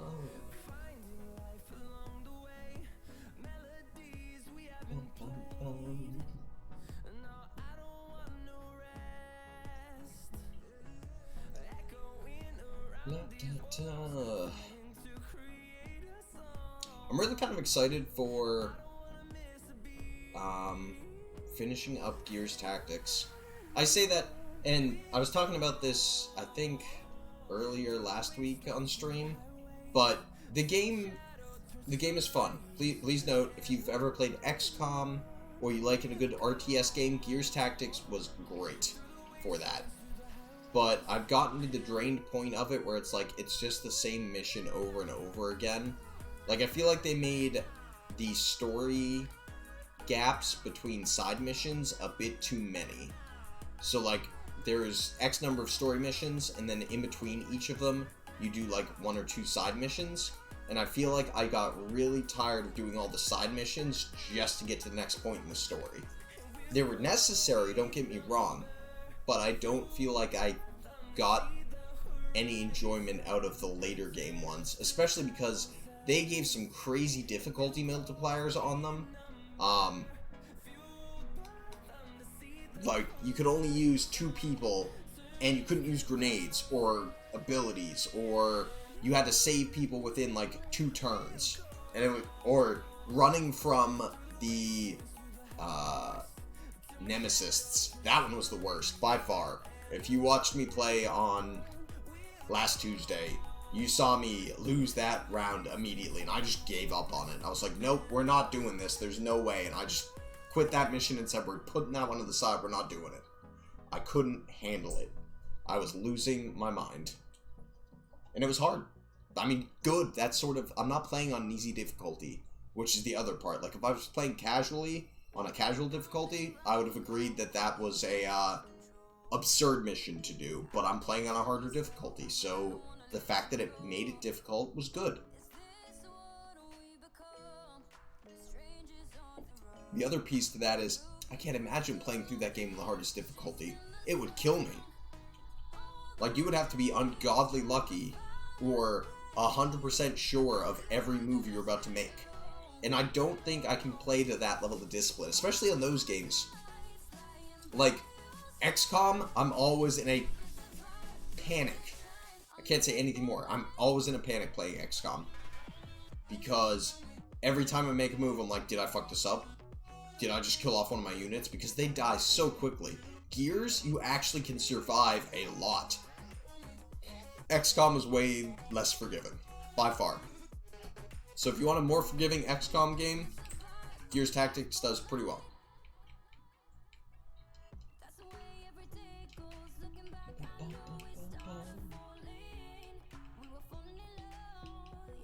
Alright, and now we'll grab from row 2.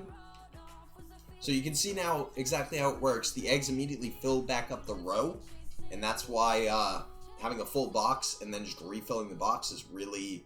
It's a good, fast way to make sure that we hit an infinite amount of eggs.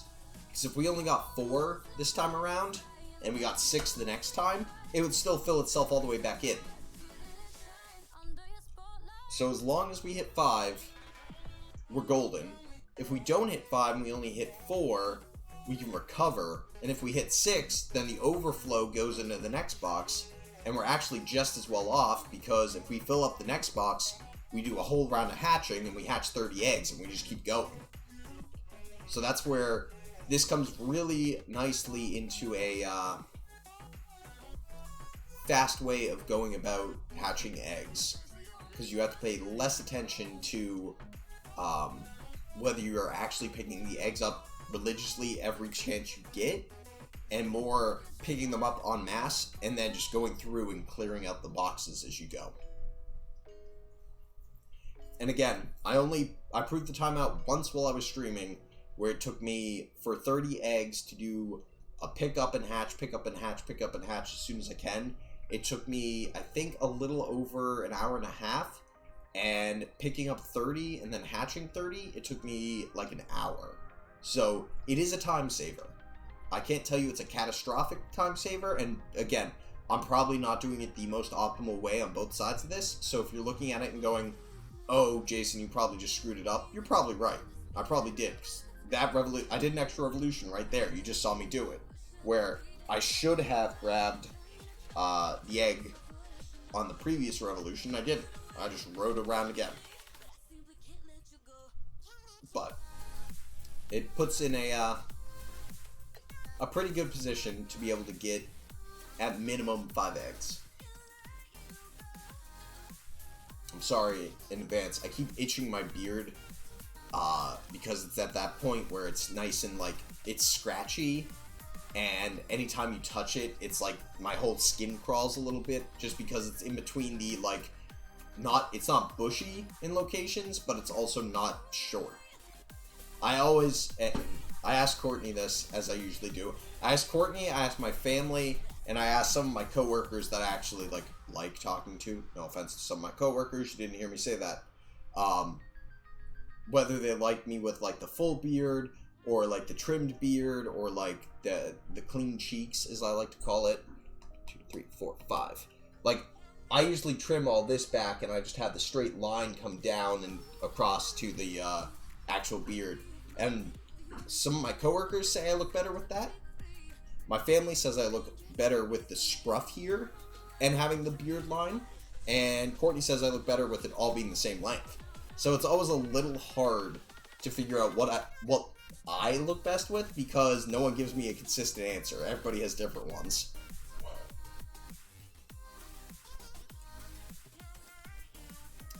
Which is par for the course, and people are allowed to have differing answers, but it doesn't make me, how to phrase this best?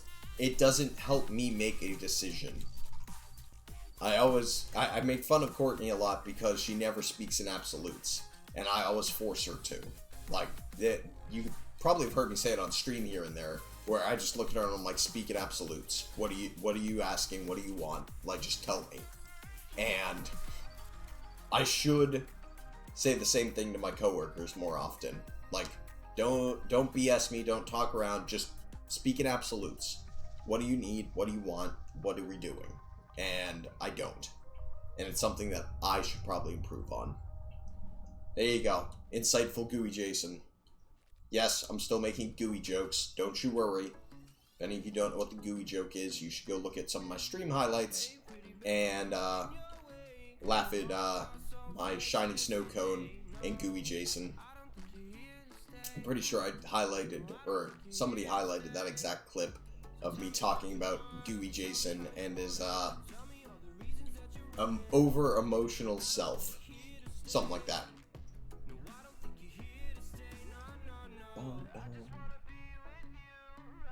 Wanna be with you. With you.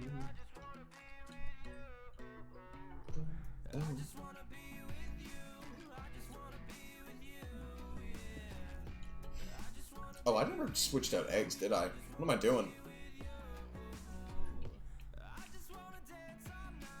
Not bad. It's a 60-40 split, and we're getting 60% every time now, pretty much, with them being Grassy Surge versus Overgrow. So, good in some regard. I say, I don't want to hear you to stay.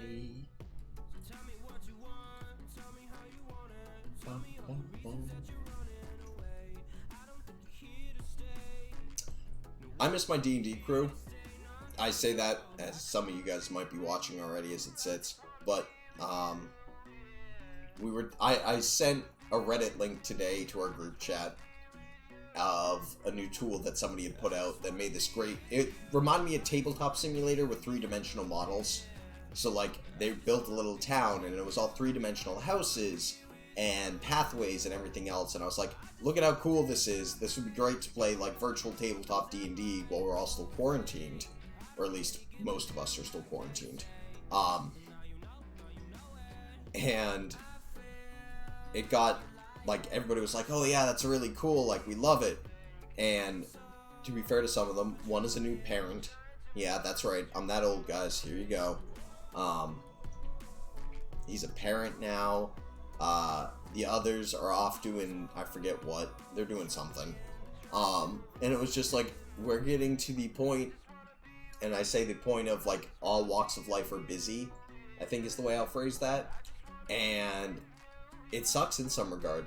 And I don't want to say don't get old, because that doesn't make any sense, because you're going to get old regardless. But like, the amount of wishing I still had people not thinking about adult things, I guess is the way I'll phrase that, has been interesting. Like, I never realized until I had to start having that discussion where it's like, oh, you have a kid now. You're not going to be around to play video games on a Friday night with.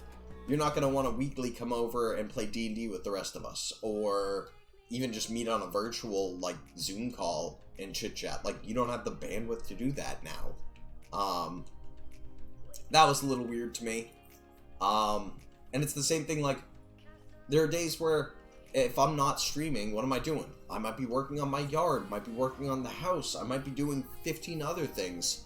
And I can remember, like, college Jason, post-college Jason, like, just started working.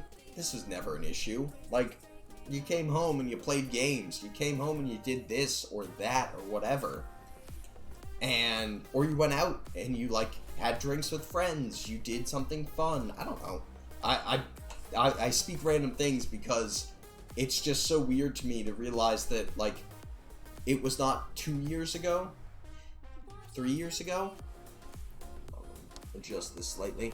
It was probably like 3 years ago where my entire walk of life just felt like such a different bear. In not a bad way. Like, there was nothing bad going on. There was nothing crazy. Regardless of what's going on in 2020 right now, let's move that aside as well. But just the general aspect of the world, and I say the world being the world that I live in, it was weird to realize that things have changed so much. Also, I didn't even make 5 eggs. Yikes. Alright, let's ride out a couple then.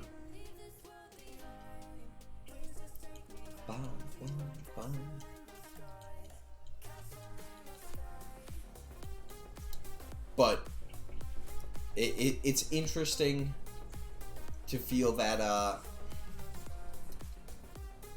evolution, to feel that change in attitude,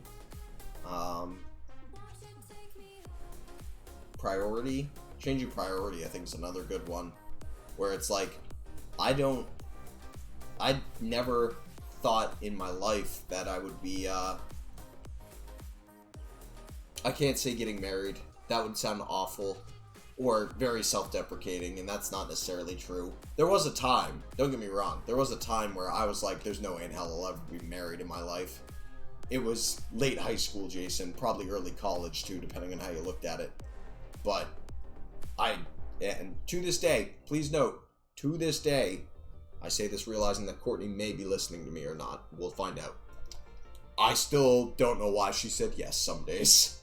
I am a goofy idiot. I am eclectic. I am insane some days.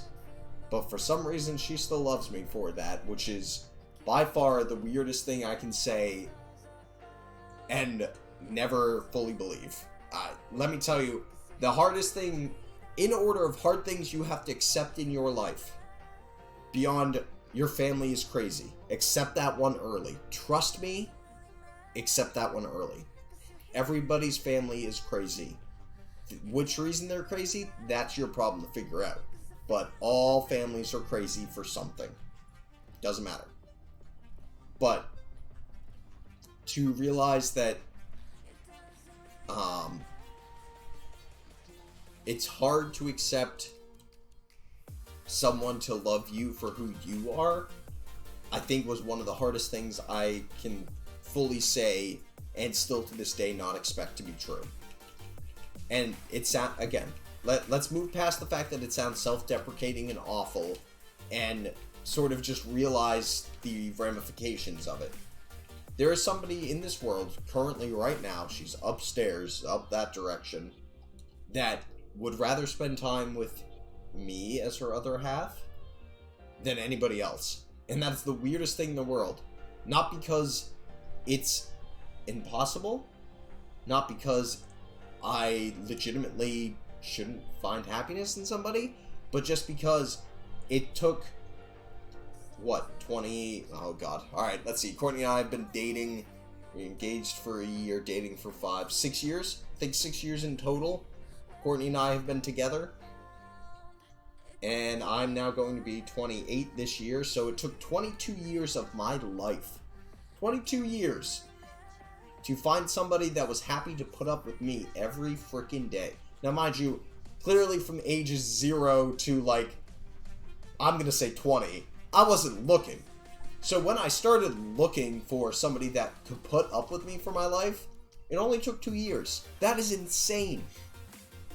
And don't get me wrong, it is unlikely, like just off of general odds and stuff, to find somebody that wants to love you and be around you and care for you, that baffles me to this day.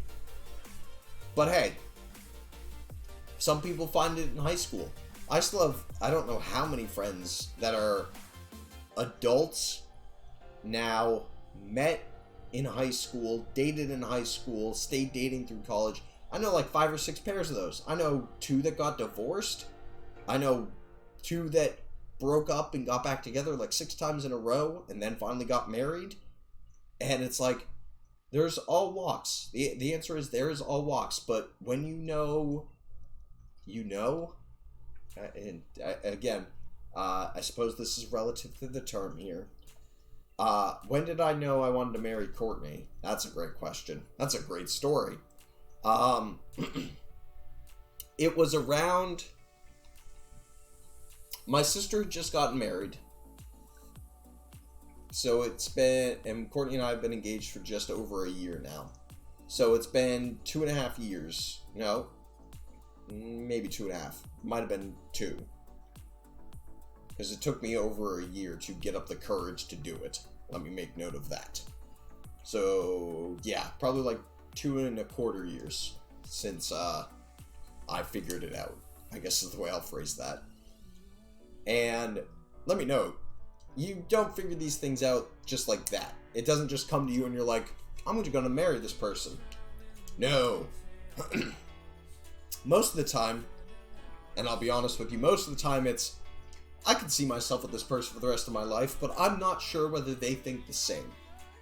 Or, not only that, I'm not sure they want to see me for the rest of their life. Yikes, that one's a difficult one. And I say that with all the love and care in the world to everybody who's going through this right now. I get it. I've been there. But I think I was sitting eating lunch with my sister. And we'd gotten on the discussion of where she was. My sister is 2 years older than I.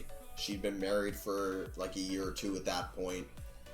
And she said something that resonated with me about life. And I say about life in general. She went, what's the only difference between what you're doing today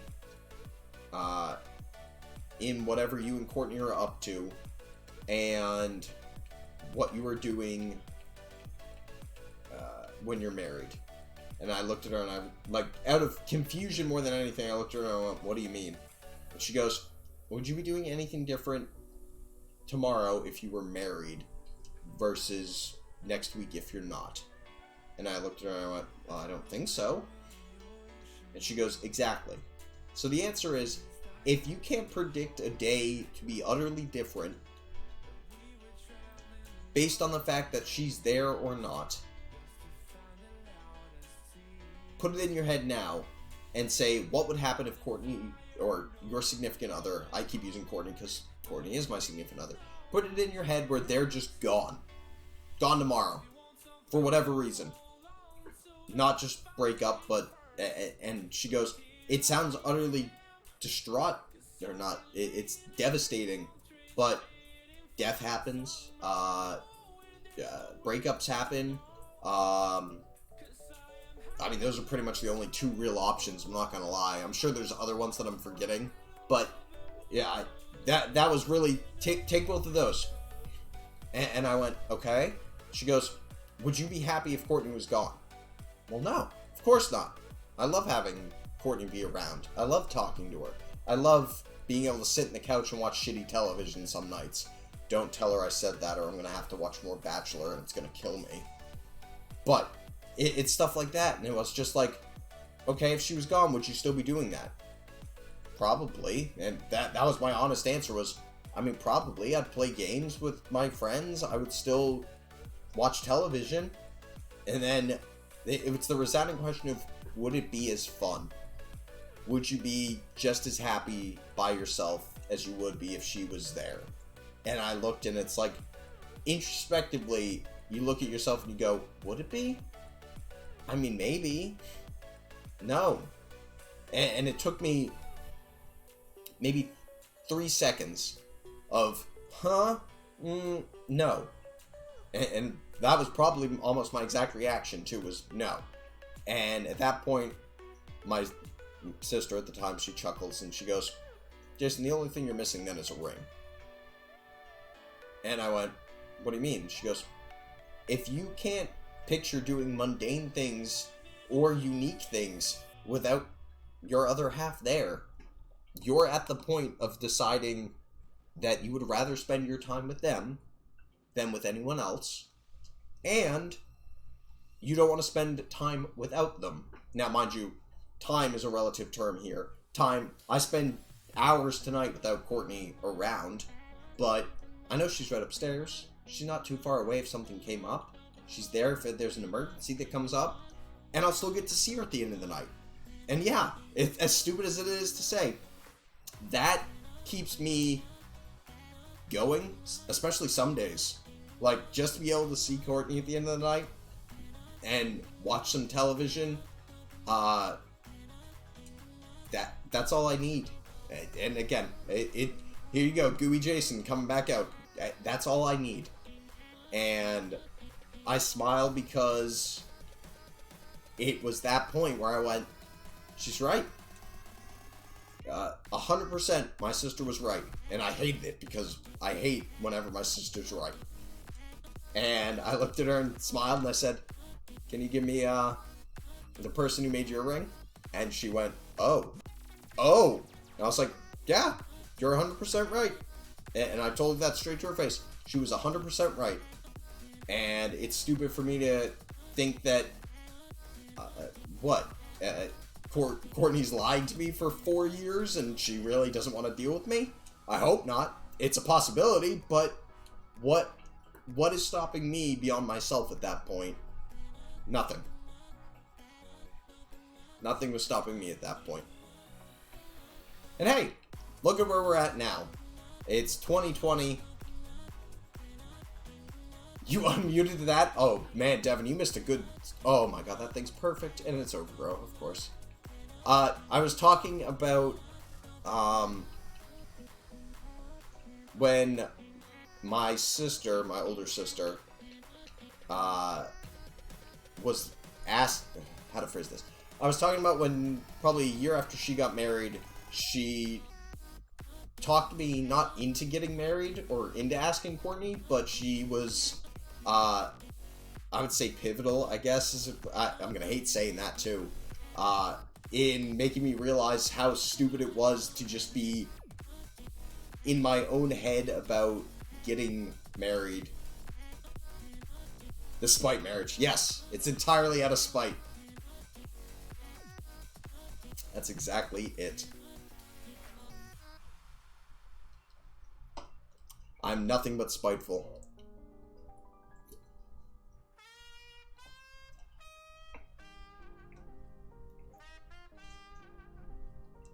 Ooh.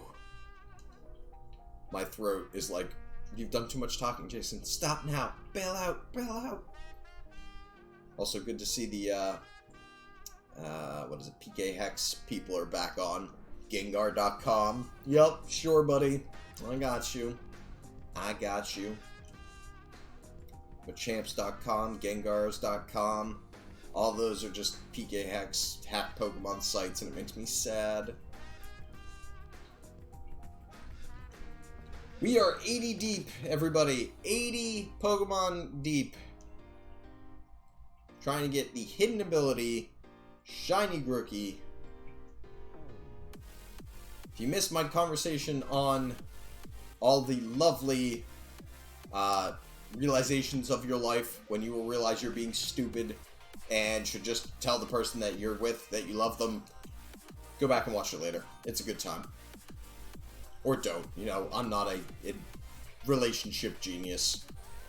I got my own stupidity to deal with. Look at me. Look at me. Bum, bum, bum, bum, bum, bum.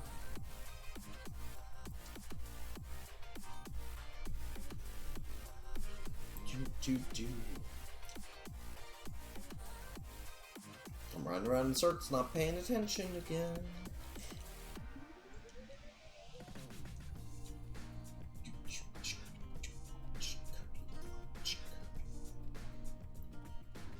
Alright. We are in a good position. I think we'll get to probably... If I hatch this entire egg box out, it'll probably take me 20-ish minutes. So we're going to try and see if we can get up to 130, maybe 140 eggs, depending on how long it takes. But the last 15 minutes, we will hatch out the entire box that I've got. See if we get any luck there. And then I'll make sure to have some prepped for next week, inevitably. Or maybe sooner than that. We might just go back to this after Tuesday's done. We'll see. No promises. I'm going to be doing this off stream too, because I'd really like to have them in a good position before we get into the DLC.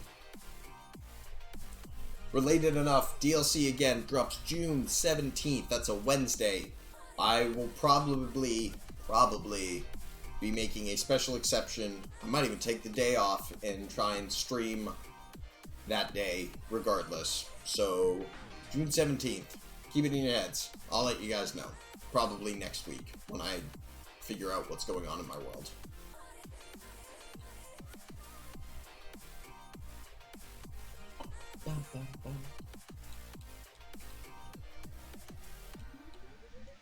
Look at that little Rook.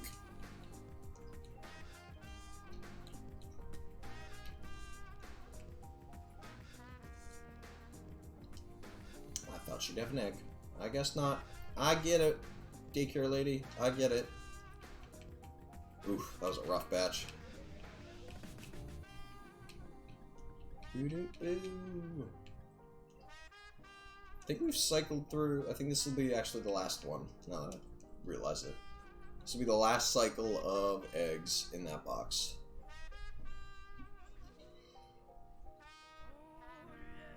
Oh yeah.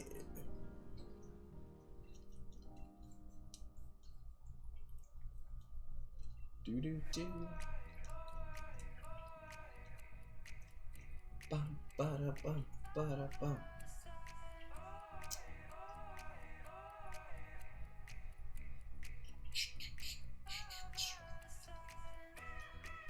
I don't know whether I want to take any time off soon or not. I say this, and note, I'm talking from my day job, not from streaming necessarily speaking. Though they might come hand in hand depending on what I decide to do.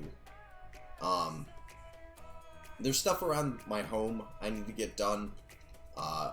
There's a lot of stupid things, and there's a lot of, like, actual things that I need to get done.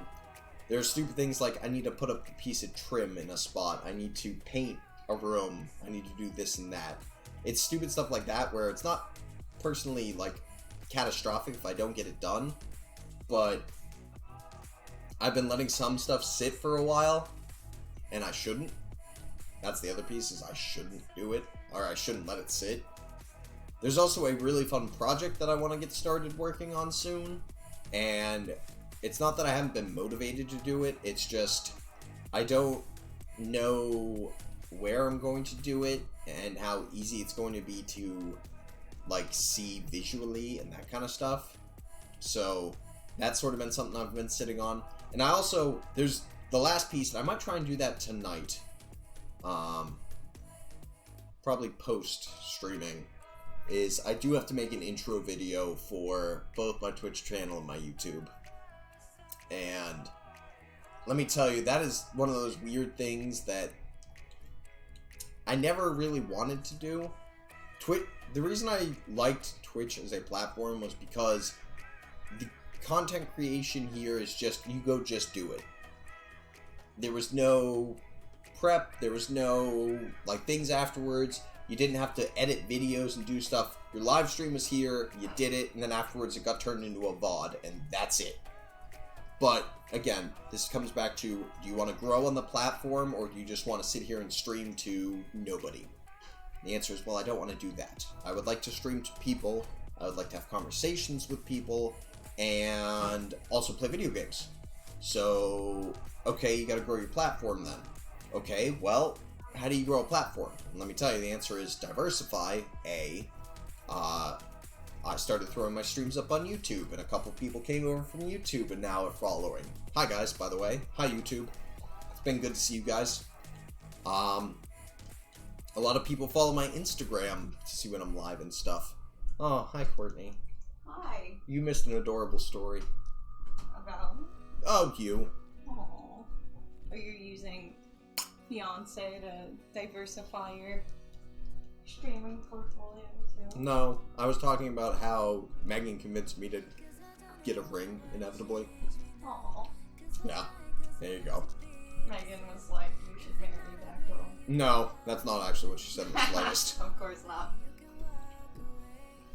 You're just walking around, aren't you? Yeah. Courtney's doing a walking challenge for work. She's on break from class. So Courtney's been trying to get at least, like, yesterday I think she got like 20,000, 22,000, something like that, steps. 25,000, she yells from the other room. Just in the day. And let me tell you, I'm never going to do that. It's just never going to happen. But, at the same time, and it's not an obnoxious part as much as the part that is not anywhere near going to be understood by me is there's no end goal to it. Not that that's a problem. Please note I'm happy she's exercising and enjoying her life and like she gets enjoyment out of this. Hey, I'm happy for her. But it would take my boss and my boss's boss and an act of God to be like, Jason, we need you to like start walking for a team at work with no goal, no prize, no nothing exciting. They want prizes. Oh, apparently there are prizes. Either way, it would still take an act of God. You get Fidelity Patagonia vests. You shouldn't talk about where we work. I work at a place. Yeah. You get a company's Patagonia vest. Uh-huh. Well, let me tell you, This one's for charity. You get to pick a charity. it doesn't matter. It would still take an act of God, in and of itself, to get me to get off of my butt and move for anything. For anything. Even, and let me note, like, I play video games. You don't play them on the go. That's not a thing you do here. I play Animal Crossing while walking in circles there.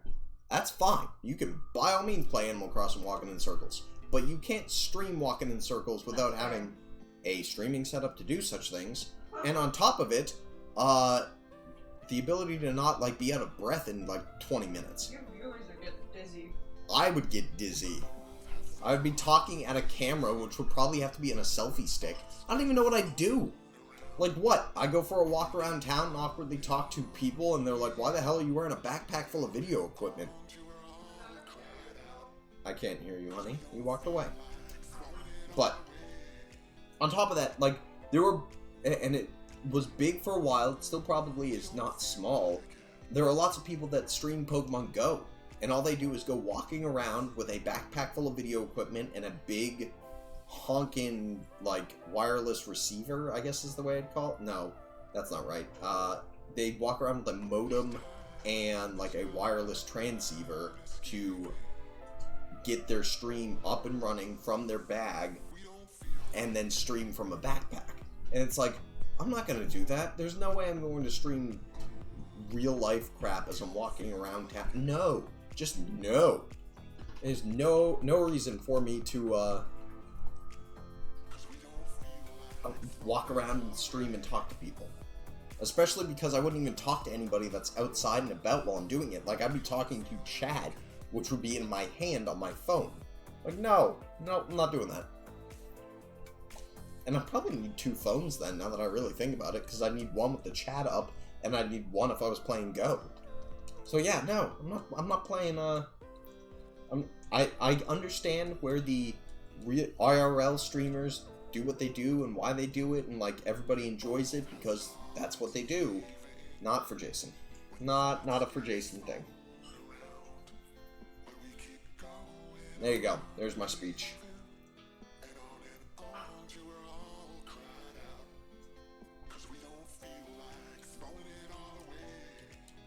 There's my TED Talk. No shiny monkeys yet. Wompy womp.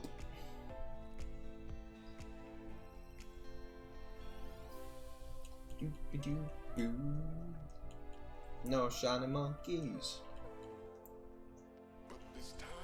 Oh, my nose is so itchy because of my stupid beard right now. It's driving me nuts.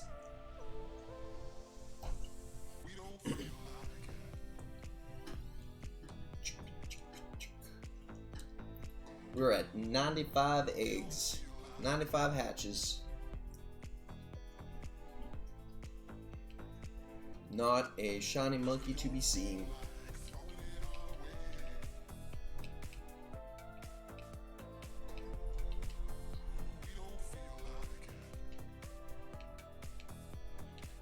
Grab another set.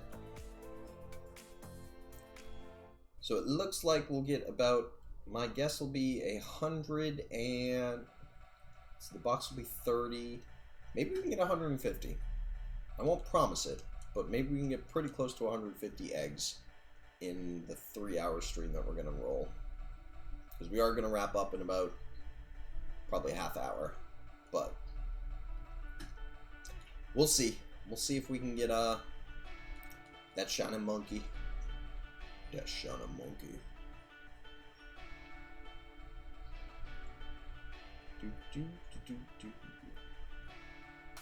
I never did check to see what G-Max Pokemon I'm missing. I should take a second and do that.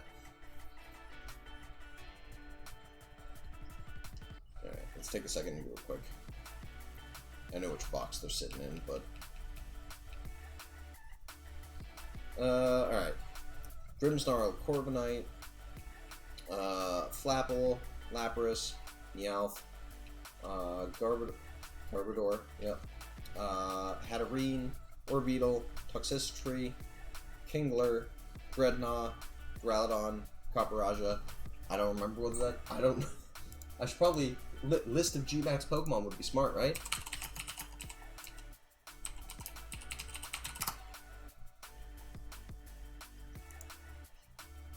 Alright, hold on. Let me pull the list.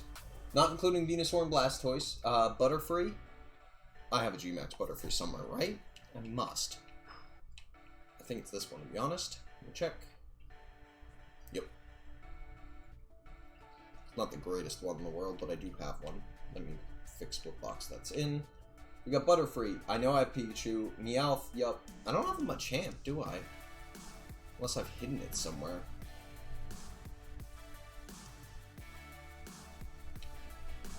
I might have hidden it somewhere. Let me check the actual Machamps I've got. Because the answer is one of these might be. Nope, nope. Nope.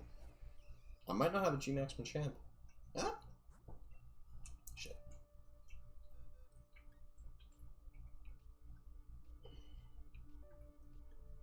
Bunch of random stuff. Bunch of random stuff. Is that a G-Max Machamp? Nope. Does a Pogoros though. That's interesting. Nope, I don't have a G-Max Machamp. Okay, so Machamp we'll need. Let me run back to the box quick. Do I have Gengar? Oh. Okay, just checking. If I had a shiny one, it would have been a wild card surprise to me, but do I not have a Gengar either? Am I really struggling that much with having G-Max Pokemon? Huh. Interesting. Alright, Machamp, Gengar, Kingler, Lapras, Eevee, Snorlax, yep. We don't have Melmetal yet because he's not technically available. Corviknight, yep. Orbeetle, yep. Dreadnought, yep. I've got thousands of those things. They drive me nuts. Colossal is... which was over here, I think, if I remember correctly. That one... I think it's this one. Let me check. Yep, I'm gonna go move him. Just so I know where he is. Flapple. I don't have Appleton yet, so Appleton, Machamp, Gengar, Sandaconda? I know I've fought 1,000 of them, but do I have one on me? I might have a regular... Or I might have it in a tactical slot. I know I'm wasting time when I could be hatching eggs. I'm sorry, guys. Don't worry. We'll get back to it in a second. Sandaconda don't want nothing unless you got sandy buns. Dun, dun, dun, dun, dun, dun, dun. Check the summary. That's a G-Max Sandaconda. Cool. I'm actually just going to move him into the other box for right now, just so I don't lose him. I can easily fill him back in afterwards, but... Toxicity, yup. Centiskorch, he's somewhere over here. No, I have one. Actually, that might be him right there. Flame Body. No, that's a regular one. Maybe I don't. Oh, there's another one. There you go, there's a G-Max Centiskorch. Gonna grab him too. This is just me keeping track of small things that I care about. There's the Hatterene, the Grimmsnarl's up there. Alchemy is right here, I think. I thought it was right here. Maybe I'm blind. I know I had an Alchemy. Looking around at it. Someone tell me I'm crazy.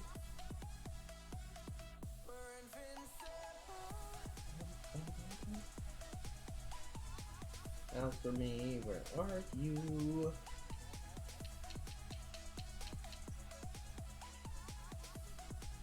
Where are you?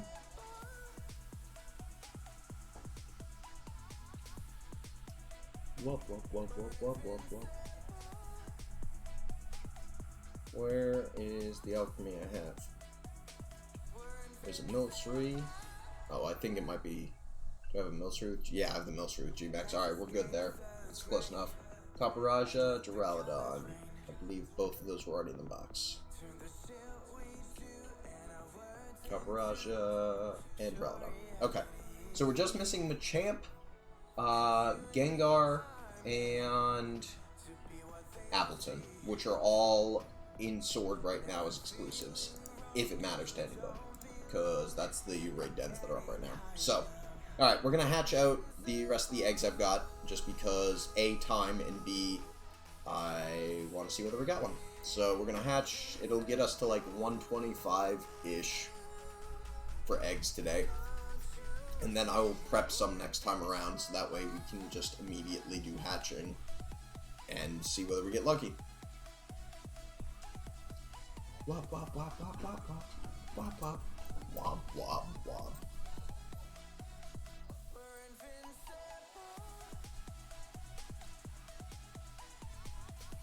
Do, do, do, do, do, do, do, do, do, do, do.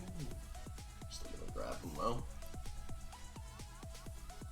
We're just not gonna grab from box number 2. Oh, I suppose that's not gonna matter though. Now we just gotta hatch out. Alright. 1, 2, 3, 4, 5. Bam. Next 5 coming out. 100 eggs, full shiny odds. Best chance in the world for a shiny hidden ability Grookey with egg moves right here. Aren't gonna do any better than what we're currently trying right now. Oh.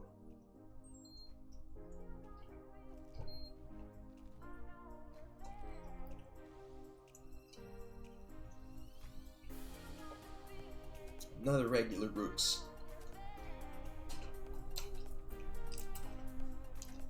Look at that monkey man.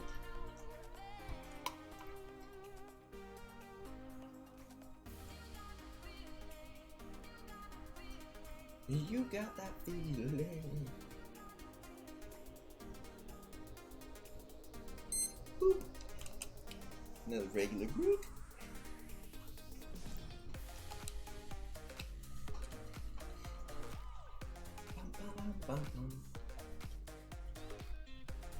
I gotta say, I recently picked up one of those ring lights. Most people use them for like makeup, but it does a really good job about like backlighting the entire lake, because it's, and I'll show you another thing here. Let me do it this way. So that there's in full screen Jason, where I'm sitting here, Good lighting, not bad. Obviously, when I get close to it, you see my sheen come up. But, if I turn it off, it's a little dark.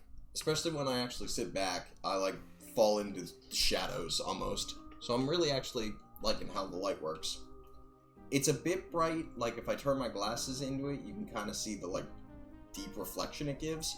But as long as I don't really turn into the light reflection, it's okay. It's okay. Oop, there's one random egg gone there. Whoopsies.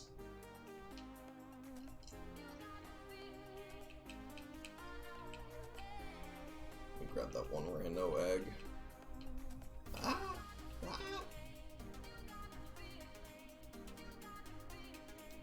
Alright, grab that one.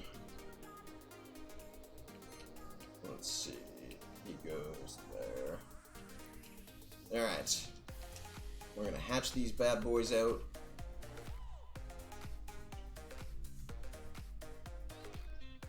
And then we will be calling it a stream.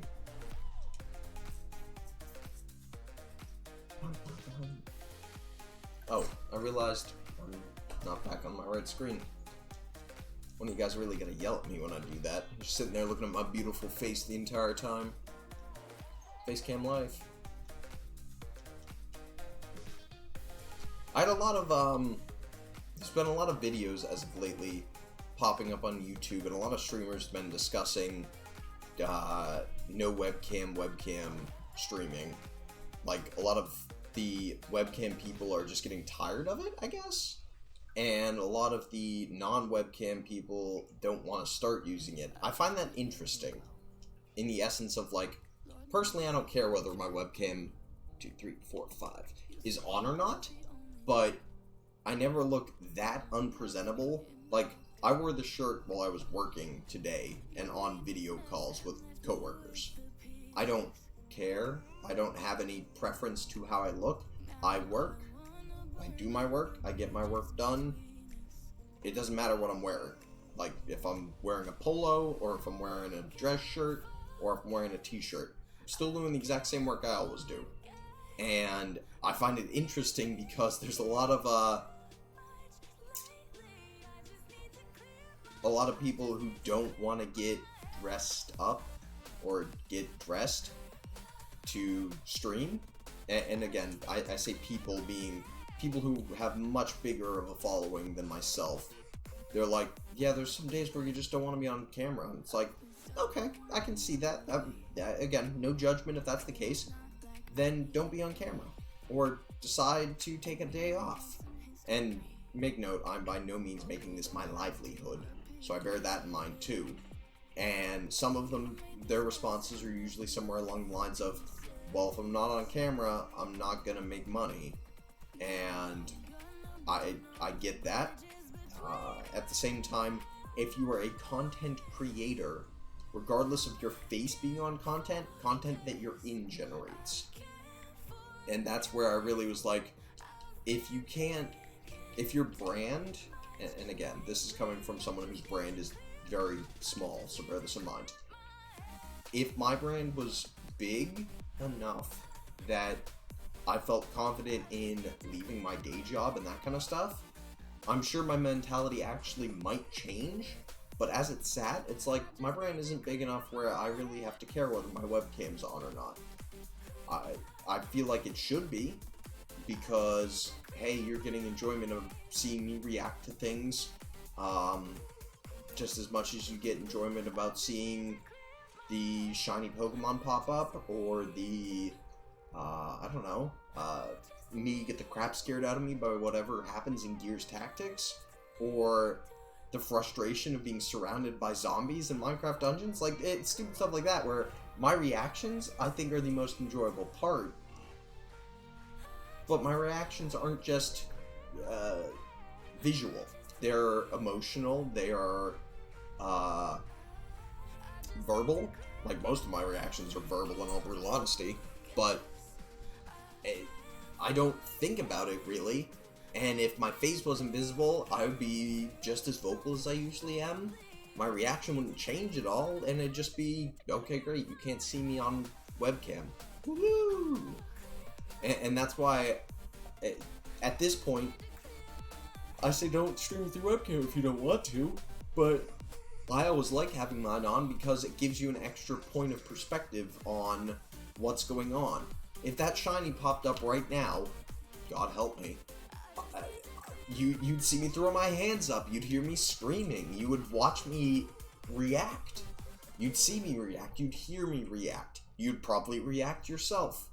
Probably calling me an idiot because, again, it's me. So, giving multiple perspectives there, I think is useful, but I don't think losing one for a day or two would be catastrophic to a brand. And I'm not renowned enough to know whether that's actually true or not. I've never been able to test it. I'd love to, but, you know, you need to be a bit more renowned to test that theory out. So hey, if I ever get renowned enough, someone remind me of this conversation, bring it up, and I will test how much reaction you get out of webcam versus no webcam. And we'll figure that one out. Now, naturally this discussion brings up the other, which is, well, what if you stream without talking? That I don't consider streaming. That I consider playing a game. And that there's a fine line. As a live streamer, what are you doing? You're live streaming something for what? And there's that's the question that needs to be answered. And if the answer is for people's reaction, for people to enjoy with you, for stuff along that lines, you need to be in it somehow. And I don't mean in the game, I mean in talking, or in reacting, or discussing, complaining. Now, I mean, most of my time is spent complaining about crap that's going on. I don't necessarily think it's the best commentary or content sometimes, but that's what I do. And it's a lot of sass most of the time. So, hey, if that's what you enjoy and you like seeing it, great, come on back. But I need to be verbal for that. I need to be present for it in some regard. And I don't think a live stream is a live stream without at least verbal, if not verbal and video. That's just my opinion, though. So, and mind you, again, this is where I'm at here, at my current status on Twitch, and with YouTube videos and all that kind of stuff. I'm sure it'll change. Which direction? Couldn't tell you. Hopefully only in more entertaining ones for you guys, but hey, that's where we at.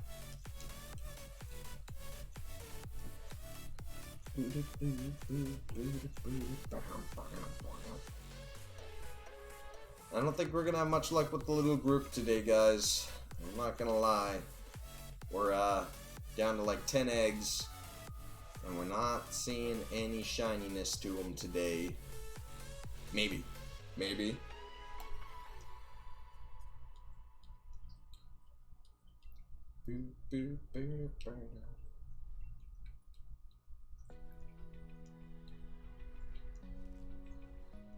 Come on, give me some luck.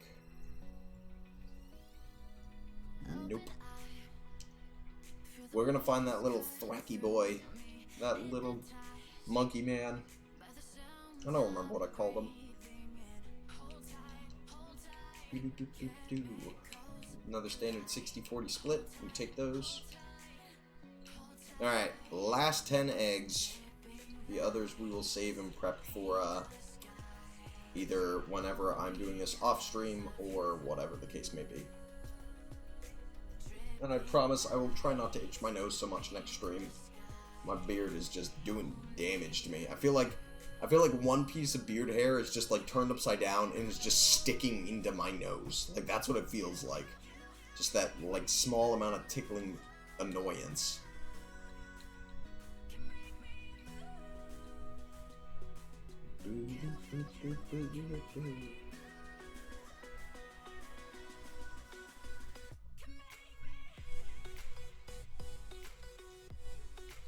I don't think we got a nickname for these guys too. I honestly, as much as I don't like the, like, Grookey was an okay name for the monkey. I honestly really like Thwacky, just because it's like you give it a thwack, thwack-a-whack. 1, 2, 3, 4, 5. And Rillaboom, like, I get the sense it's like Gorilla and Boom, Rillaboom, like, it makes sense, but I honestly don't like that name in the overall. It's a good word combination, it makes sense, but it doesn't, like, it's not as exciting as, let me send out my Charizard or my Blastoise, Turtle. Like Typhlosion. Typhlosion was such a great name. Like, by far, not the most amazing Pokemon in the world, but Typhlosion was such a great name. Meganium, not the greatest name in the world, but still pretty cool. Feraligatr I wish was better, because he just is amazing. He's a big freaking blue alligator. What could be more scary than that? And he, like, his evolutionary line, Totodile wasn't a great name. Croconaw, that thing was scary looking. It looked like it could just bite your face off like a crocodile can. And you get it. It's Crocodile and Maw. Croconaw. And it evolves into a ferocious alligator. Feraligatr. Like, those made so much sense. And they were so, like, intimidating in some regard. Like, that is something you do not want to fuck with. At the same time, we had silly ones. Infernape, not the scariest thing in the world, not gonna lie. At the same time, Infernape makes perfect sense. It's a fiery ape. It's an Inferno ape. Infernape. Okay? Embor, technically. A flaming pig. I mean, again, they make perfect sense for the same reason that Rillaboom makes perfect sense. Oh. Huh, server interrupted. Interesting. Hopefully they didn't interrupt my stream too, but Switch lost connection. C'est la vie. But I don't know. I just find it like Rillaboom is not intimidating to me. I mean, I'm glad they didn't make it like a chimpanzee either, because that would have just been funny looking, but I also think they could have done better with Thwacky's sprite. Like, give him a little drum instead of just the sticks. Give him, like, a timpani, or timpani? I forget what they're called. The little, like, metal drums. That would have been a really cool option, in my opinion. But hey, that's just me. I don't know. Rillaboom is the weakest of these three starters, in my opinion, by far. Last 5 eggs coming out the door. Here we go. But he's weak because, mechanically speaking, he's not the greatest Pokemon. He's got good support mechanism, especially now with his hidden ability.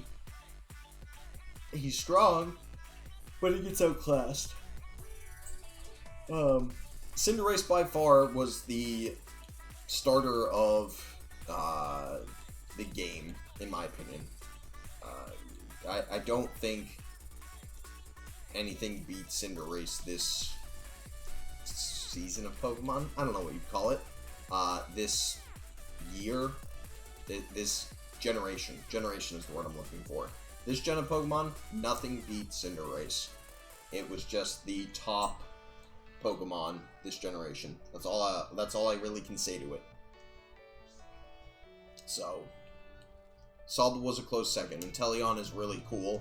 I expect the G-Maxes might fix a little bit of that too. Like, G-Max Cinderace, I don't think is going to be as good as G-Max Inteleon. Just because Inteleon's going to put out so much damage. Sniper Tower Inteleon with Sniper as an ability? That boy is going to be Lee Harvey Oswald. Is it Lee Harvey Oswald? Yeah, he was the dude. Alright guys, that is it. That is our eggs. We have hatched 130 of them damn boys. No such luck tonight. What can I say? That's what we have. That's where we're at. I will be keeping going off stream, So maybe you will see me post on Instagram if we do inevitably find the Grassy Surge shiny boy. But that's where we're going to end for the night here. I'm going to go to the bathroom, try not to pee myself a little bit, you know, all that good stuff, because life. We will be back on Saturday. I will be playing, I think we're playing Minecraft. I gotta go double check. Check my schedule. It's below, I think, if memory serves me now. Same thing with the follow and the subscribe buttons. They're also now below in the new layout, so if you're looking for them, and I keep saying top right, they're actually bottom right now. Follow button for free, as I've told you guys 1,000 times before, and I'll tell you again, following is always free. Come, join me, do it, enjoy, don't feel obligated. If you want to feel obligated and you want access to my cool emotes, then you can hit that little subscribe button down there. You can subscribe free with Twitch Prime, and otherwise it's $5.99 a month, all that good stuff. Get access to my emotes, get to chat with me, and all that fun stuff. That's my spiel. There you go. I did it once, because I keep forgetting to always do it when I'm streaming. I will be back on Saturday. My name is Jason. I go by Pretty Pink Pony. You can catch me on Twitter, YouTube, hi YouTube, bye YouTube, we'll see you later, and on my Instagram for any of my content. We'll see you all on Saturday. Have a good night, guys. See you later. Goodbye. Goodbye.